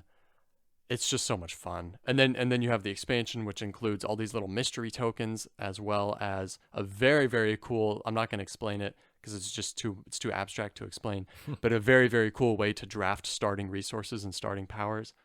And then you have all these leader cards too that you can try to accomplish over the course of the game. And if you do, they give you really cool abilities. And there's a ton of them in the game. Yes, it's ugly. Yes, there's no theme. I love this game so much. I just love it so much. It's just tableau building, a little bit of engine running, and it's just so smooth. I love it so much. Solid endorsement. And I can't help but notice Simone Luciani slapped on there. Simone Luciani, baby. So... But you didn't like Grand Austria Hotel, and I feel like these games might have a lot of similarities in just the way that they play. And so I don't know, because for you the theme detachment you really didn't like, and it is ugly also. So I don't know. I'm really hesitant. I don't know. I don't know if you would like this. I don't know if the ugliness would bother me a whole bunch. The main thing with... Dude, Clemens Franz has some ugly art. Like, we can just say it. He did a lot of Uwe's games. Sure. Like, you can I definitely get that some recognize people the can Uwe like stuff. it, and that's fine, but I don't like it. Yeah. I also don't like the Micho's art either, though. So, string me up. I don't care. I mean, we don't have to go that far. I mean... All right, moving on. All right. To my number 3, a game that you have mentioned. This is a game that at one point was number 1 on my list. It's the only game to have temporarily usurped my normal number 1, and then it's moved back down. And now it's moved down to number 3. And who knows, maybe it will go down farther. I don't know. It's probably going to stay about where it's at. Vladimir Suki did a great job with Underwater Cities. This was a game sometimes there's a perfect storm. You know what I'm saying? Sometimes there's a game that you're excited for, and then you play it, and you're like, it was okay. And then sometimes there's a game it's like you're not really excited for, and then you play it, and you're like, oh, okay, that's pretty good. There's some games where you have the magic combination of, this looks fun, this looks exciting, I'm excited to play this, I want to give this a try, and then I played it, I was like, yes, it's even better than I thought, I love it. And so Underwater Cities filled a nice little gap right there. I love the engine building, the tableau building, even the feeding your workers is fine. Well, you're not feeding your workers, you're just feeding your cities. But the way that you can put production buildings around your cities as you expand, and depending on how you pair them up, if you get doubles or if you get an upgraded double, those produce even extra resources every round. I like that there's 3 phases that you play through. So you do a couple building rounds, and then you have like a production income / earn points phase. I love how you're slowly building out your network of cities. That's its own thing. But then there's also ongoing abilities that you're slowly putting down, assuming you're playing your cards right. I love the worker placement system of how it pairs with the stronger side of the board, pairs with weaker ability cards, and vice versa. Yeah, that is really, really cool. Yeah, it's a great mechanism, and how all the cards are different. It's a hand management game where sometimes you need to mill the deck if you don't have some good cards. Maybe you need to take an action or two that lets you draw a bunch of new cards. It's just all around a phenomenal game. Good artwork. Well, yeah, pretty good artwork. Good aesthetic overall, I would say.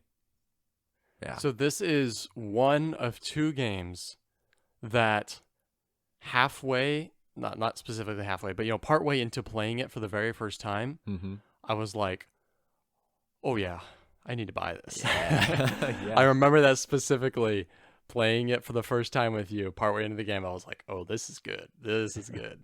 The other one was the White Castle. Partway into the White Castle, okay. I was like, oh yeah, I'm getting this. Yeah. See, that's a good game when reading about it, I was excited. Then I played it and I was excited. Yeah. And then I told my friend about it, and then you played it, and then you're like, I have to get this. Like, it's a good 1-2 punch right there. Yeah, there are some games like that where you're reading the rule books and you're just like, oh yeah, oh, here we go. This is where it's at. Been waiting for this. All right, my number 2 already been mentioned. It has been my number 2 for the past couple years. It will continue to be my number 2 for a while. All right. Such a good game, Dune Imperium. Yeah. I've played Uprising. Uprising doesn't quite fit into here because I like Dune Imperium with the 2 expansions. So they just announced recently a 3rd expansion, which I'm actually not going to get, because even as Dune Imperium is now with Rise of Ix and with Immortality, it's starting to borderline on bloat, and I don't want to include more. Even though the Bloodlines expansion looks cool, I think it's actually designed for Uprising because it's compatible with both, and I think they were just like, we'll also make it compatible with Dune Imperium the original so that more people buy it, basically. Yeah. But I don't think it looks like a cool expansion, but I'm not planning on getting it. But yeah, Dune Imperium, fantastic multi-use cards, fantastic deck building and worker placement, like such a cool, like there's so much of both of those in the game. I feel like it's more worker placement than deck building, but there's a lot of both, especially with Immortality. And yeah, I mean, it's kind of technically a race, kind of not though, to 10 points. And I don't even know where to go with this. You've already explained most of how the game works. The combat's really fun, really tense. The different tracks with the different factions where you're kind of vying for alliance with these factions over the other players. The Rise of Ix expansion adds in some super cool tech tiles that you can get, and Immortality adds in this tech tree and new cards you can buy and a new resource. Man, I love everything about it. It's the only game I have that I've really upgraded. I got the deluxe box with the big purple box with the insert and with all the minis and everything. And yeah, my wife Anna has painted all the minis, and she sewed bags for the resources and for the factions. And you bought me those cool upgraded Dreadnought tokens and everything. Yeah. This is one of the games that it's like, you save this game for when you want to pull it out and have an experience, right? It really like is. Anna and I'll pull out Arc Nova, and it still takes 2.5 hours. It's still an experience, but it's not an epic experience like pulling out Dune. Dune is an event when you pull it out and play it. It's just so good, and the theme I feel like really comes through in the game. I love it. I respect it. I don't respect it more than number 10, but yeah, number 2 is good too. All right. Well, my number 2 is a game that I am sad that you don't like very much. It's very sad. I'm not sure actually which is your 2 and which is your 1 here. Oh. Well, I guess based on that statement, I know. Oh yeah, you know. And this is my wife's favorite game, so it works out super well that this is my second favorite game. Except it's such a heavy game that it's not as though we play it like every week. Especially with all those upgraded components. Yes, yeah. Literally a heavy game. Yeah, the box isn't super big, but it weighs a lot, man. We're talking about Brass Birmingham. The public agrees, because this is still number 1 on BGG, right? Let me make sure here. Yeah, there it is. Rank overall number 1. But see, talking about, this is what you kind of, back to your point in your defense about Arc Nova, like Brass Birmingham to me is a more divisive game in that usually people are going to play Brass and either love it a lot or not like it. Right? Yeah, it is. This is a game that I'll concede I don't understand why it's so high. I mean, I of course understand someone loving the game, but this does seem like, even when I first played it, I think it was maybe number 4 at that point. I didn't understand why it was so high. It's an excellent game, but this just seems like a more divisive game. All that being said, Brass Birmingham, solid networking game by Martin Wallace. You've got all these different cities.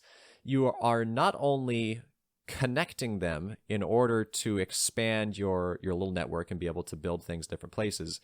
You're building things on the cities themselves. So a little bit different from Carnegie, where I was talking about earlier. You build on a city in order to make the connection. Ticket to Ride, you build in between the cities to make the connection. This one, it's like both. You're building on and in between. You're expanding outward. You have a very busy little player board with lots of different stacks of industry tiles that slowly increase in cost, of how you have to build from the top up of the same type of industry tile, and you're getting them out onto the board. There's limitations on where you can place them.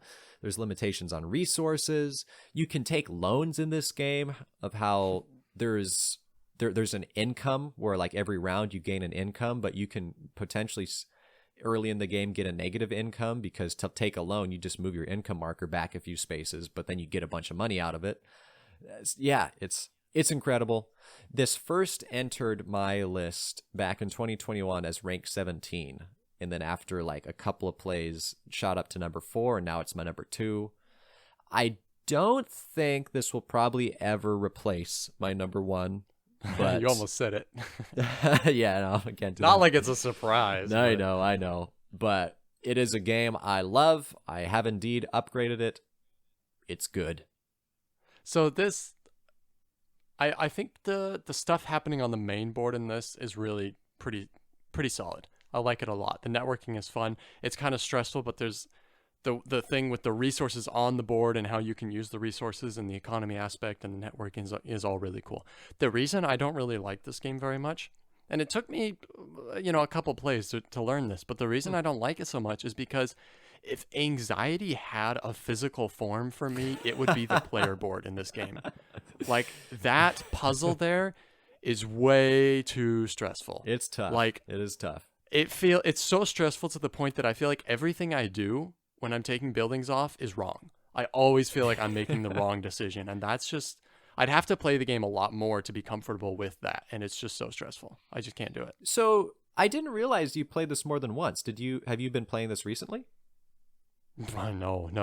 I've only ever played this with you, but you and I have played it at least twice. Did we maybe play it even twice? 3 times. Okay, yeah, I was thinking it was only once for some reason. The key, my friend, is developing. You have to develop a lot. But that's what's so scary to me is because there's so... That developing of kind of like cycling through those buildings to get to the bottom ones is it's just such a stressful procedure to do that, Sure. It's so scary, man. But it's juicy. It's good. All right. Let's move on to something number that's actually 1. good. Whoa. Number Triple 1. drum roll. I know what your number 1 is. I know you do. My number 1 has always been and always will be. Like, it's just not even like it always will be. Unless I were to play its big brother. I don't know. Or maybe the second edition. Okay. But so this is my number 1, not just because it's such a good design, not just because there's so much content, not just because the card play is so awesome, not just because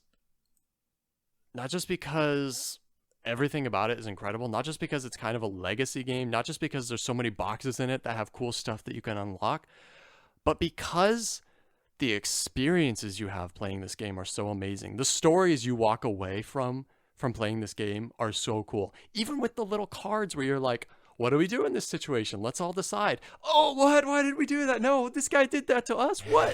What? No, I'm going to fight that guy. Gloomhaven, man, you walk away from Gloomhaven with some great stories, even just from those travel cards. Yeah. Even just from like, there's this sketchy dude in the city. Should we mug him or should we help him? Let's mug him. Oh no, he's got a bunch of dudes that are going to come fight us. Let's get out of here. Oh, what happened? We lost a bunch of money. Why didn't we help him? The last time we helped somebody, it turned out poorly too, That's just like a single card decision. And then you actually have the game where you're crawling through dungeons and you're fighting monsters and you're upgrading your deck and you're getting XP for your character and you're buying items and dude, it's just so good. And then there's like 152 more characters with all their special decks of cards that you can unlock and play as. It's just, there's so much, dude, and it's just so much fun. It's just such a beast, dude. Like, we talk about this every time we talk about the game, but you just have to have a Gloomhaven table, It's just how it is. Yeah. I love it so much. I kind of really want to get Jaws of the Lion to play with Anna because Gloomhaven just isn't going to happen. But yeah, a couple of my siblings and I played Gloomhaven a good, I don't know how many times, 40 or 50 times probably. Wow. And I just love it so much, Yeah. dude. It's just such a good game. And there's like 90 missions, I think. Yeah, in the base game. 95? Yeah. So when and that's just... Huh? And that's just the campaign. Yeah. Because you can also do standalone scenarios and Oh, all this that's kind of right. stuff. I forgot that you can do that because that's how we kind of played it the one time. I believe so, yeah. Yeah. But are you interested in Gloomhaven Buttons and Bugs? See, no. All right, Because I was like, well, I'm starting to get into solo gaming a tiny bit, but it's like, just, I don't think so. Like, to me, having played, like, I get that Gloomhaven can be a really good solo experience, but like having played Gloomhaven with other people, to me, it's about going through that and experiencing the game and what the game has to offer and the things Sure. that you unlock with other people. Going through that with other people is what's so amazing about it. So, But if you had no friends, it'd probably be pretty fun. if I had no friends, I don't think I'd be into board gaming at all. Like, I wouldn't be here. Like you wouldn't exist? What are you saying, dude? Do we need to talk? Like I wouldn't be in the hobby, you know? Like I never would have gotten into it. Oh, okay. I gotcha. Anyway, that got dark because of my assumptions. Speaking of dark, this is coming out on September 11th. I realize that. Our 50th episode. Why is that dark? Because 9/11, man. Come on. Aren't you an American? You should be ashamed of yourself. Yeah, I knew that. Okay. Anyway, well, brush that aside. My number one, hitting you up. We all knew it was coming. This is a Stonemaier. This is a Stegmaier. It's a Quagmire that this went down for Nate. Scythe. All right, do your monologue. Nate, Scythe has it all. It has the production. It has the artwork. It has the game. It has the intrigue. It has everything. You've got 5 different factions you can play as. These 5 different factions are, well, relatively well balanced. If you are into the sort of tournament-esque scheme, there's like a strong understanding of you don't want to get that faction and you want to get this faction. So certainly some are better than others. But in a relativistic term, if you're new to the game, like every faction has something unique to offer. They have a different ongoing ability. They have different character and mech abilities that you can get as you move the mechs off onto the board. Then you have different little starting resources. I love the double inlaid boards that you can get. The player mats are separate from there's the 2 different mats. There's the character mats and then like the player mats. The player mats are like double layered. You're slowly improving and upgrading those 4 different actions you have opportunity to use, and you're getting buildings off and putting them out on the board. You have upgrades that you're moving from the top to the bottom. It's so many fun things. Not only are your character mats different, but the player mats are all different. So I'm not, even though I've probably played this over 100 times, I'm not to the point where I can say like, oh yeah, that player mat is a good one, this one's a bad one. That one's still a little bit beyond me. But it's just so incredible. The center board, very cool look to it, very moody in a way while still being quite colorful. It's just such an incredible theme to it too, all from the mind of just a guy who was doing some artwork, and then it became its whole own little IP essentially that now lasts multiple games. There's a computer game for this that was pretty good. Scythe. This is probably never not going to be my number one, even though it temporarily got replaced by Underwater Cities in like 2021 and 2022. My number one game. We're not going to talk about that. Those were dark times. We don't talk about that. That's good. Yeah, I think this is the only time that I've ever actually gotten up and left during a podcast, but I just went to the bathroom while you were doing that. You serious? Yeah, I mean, I could still hear you. I just muted my mic and then went to the bathroom. All right. Because I knew it was going to be a solid like 3 minutes. I was like, I'm just going to. Well, I had to. You didn't say very much about it earlier in the podcast. You probably kind of opened it up for me to take.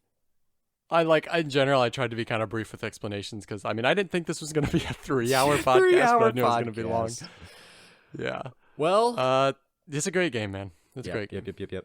It's funny. So this is like one of the few games where it's so good, but I don't really think it's any better with the expansions. I think it's it's one of the few games that I think is incredible, but not better with the expansions. Yeah, I don't really care about the Wind Gambit.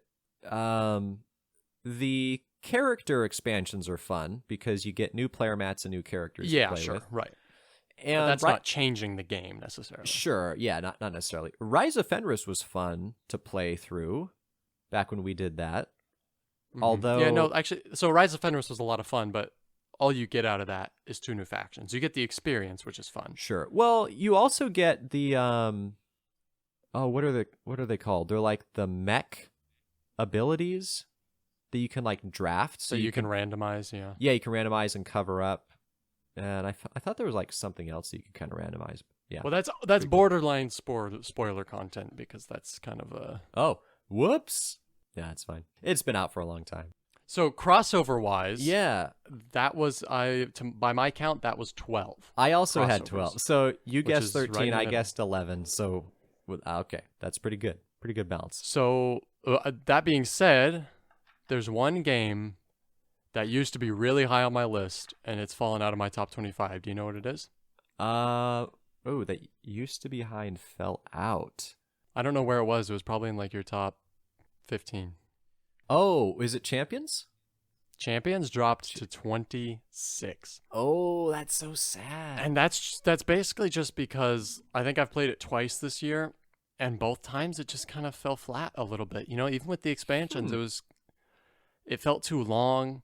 I don't know. It just kind of fell flat. It just, the experience wasn't as incredible as it's been in the past, you know? Yeah. And so I think you kind of learned the hack of the game, which is get that extra worker early. Well, there's still lots of avenues you can pursue. There's a lot of stuff in the game, for sure. Like a pretty great experience. I think I sent you a picture of it. Was where I had accumulated like 20 or 20 some odd of the blame tokens, because once you get 6, you max out on negative points. And so one game I was like, screw it, let's go all in, you know, and then I don't have to worry about it at all. I focus on other stuff. So I kind of want to play it again now and give that a try, because also there's a couple like Draugr that come out where you get a blame token at the beginning of every round of combat. And so it's like, I'll just go attack those guys. I don't even care how long it takes, you know, because it's like they don't do any hits to you. You just take damage. You just take blame tokens, and anything that had to deal with blame tokens, I just pursued it, you know, because I was like, who cares? Just take it. Yeah, it's pretty fun. Yeah. So real quick, what our crossovers were going up my list? So Scythe, Underwater Cities, Tapestry, Viticulture, Castles, Dune, Quacks, Seven Wonders Duel, TM, Ezra and Nehemiah. Did you say Wayfarers on your list? Wayfarers is my number 17. You did say, so 11. So what is the... Gloomhaven. I didn't mark Gloomhaven down. Okay, so those are the 12. All right. Pretty solid. And honestly, as time goes by, that's going to deviate even... Our two lists will deviate even more and more from each other. I think so, probably. Yeah. I mean, it's still close to 50%, which isn't bad. Yeah, that's kind of surprising, honestly. Well, I feel like it's fitting that for our 50th episode, we did the 3-hour podcast. It's pretty epic. It's crazy. I really didn't think it was going to be this long. But I really wanted to do that, and I didn't want to just do a top 10 because it wouldn't be that interesting. It'd be like, oh, here's the games you already know we like. It's like, we've already top mentioned 25, man. Let's just send it. And yeah, it was a lot of fun. Honestly. So for our 100th episode, what are we going to do? We'll go through our entire top 100, man. Oh, yeah, I think so. Just dish that out. But we'd really have to actually go through it quick. Yeah, it'd be like just listing it, just back and forth. We'll probably still end up with like a 4-hour podcast at that point, though, which would be pretty epic. Yeah, no.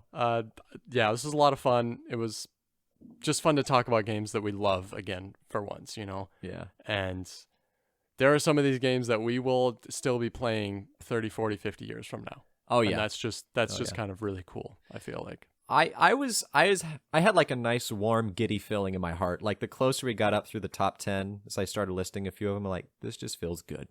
These are some good games, good memories. Yeah. Well, to those of you who have been with us from the beginning, thank you very much. It's not the beginning of the episode, even though that's also been a trip, but the beginning of the podcast. Just as much of a commitment if you've just been here for all of this one episode. That's already, like, honestly, if you've been with us through the whole episode, like, you are a trooper. Thank you very much. Yeah. And also send us an email to prove it. Yeah. Thank you for just tuning in. Like, we can see that people listen to this podcast, that you guys tune in on YouTube, that you tune in on Spotify. It's not a ton of people, but obviously there's some consistent people out there. And so thank you very much for just kind of like making it worth it from that perspective. Like, we would do this anyways, even if nobody was listening, because we can connect still and it's over something we love. Yeah. But for those of you who are like also here enjoying our conversations with us, thank you. Yeah. Y'all are troopers. Y'all are great. It's been a pleasure trying not only to just share the board game interest with y'all, but also to try to give some good recommendations on some dope games. And some good warnings too, like, yes, stay away from Nidavellir, for example, without the expansions. No. But I mean, it wouldn't be the 50th episode if we didn't say to stay away from Heir of Kingdoms. Am I right? Trash. Michael Arisman can. And remember, if you don't like board games, then why on earth are you still here?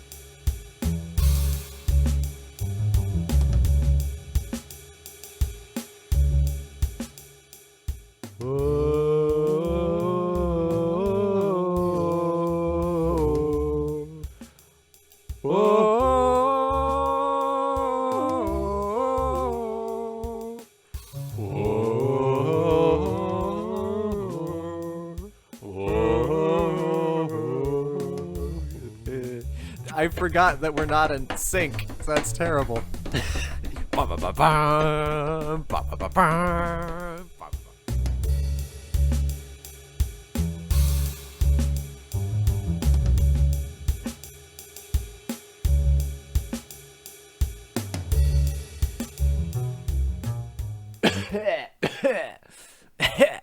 Welcome to Tabletop Shop.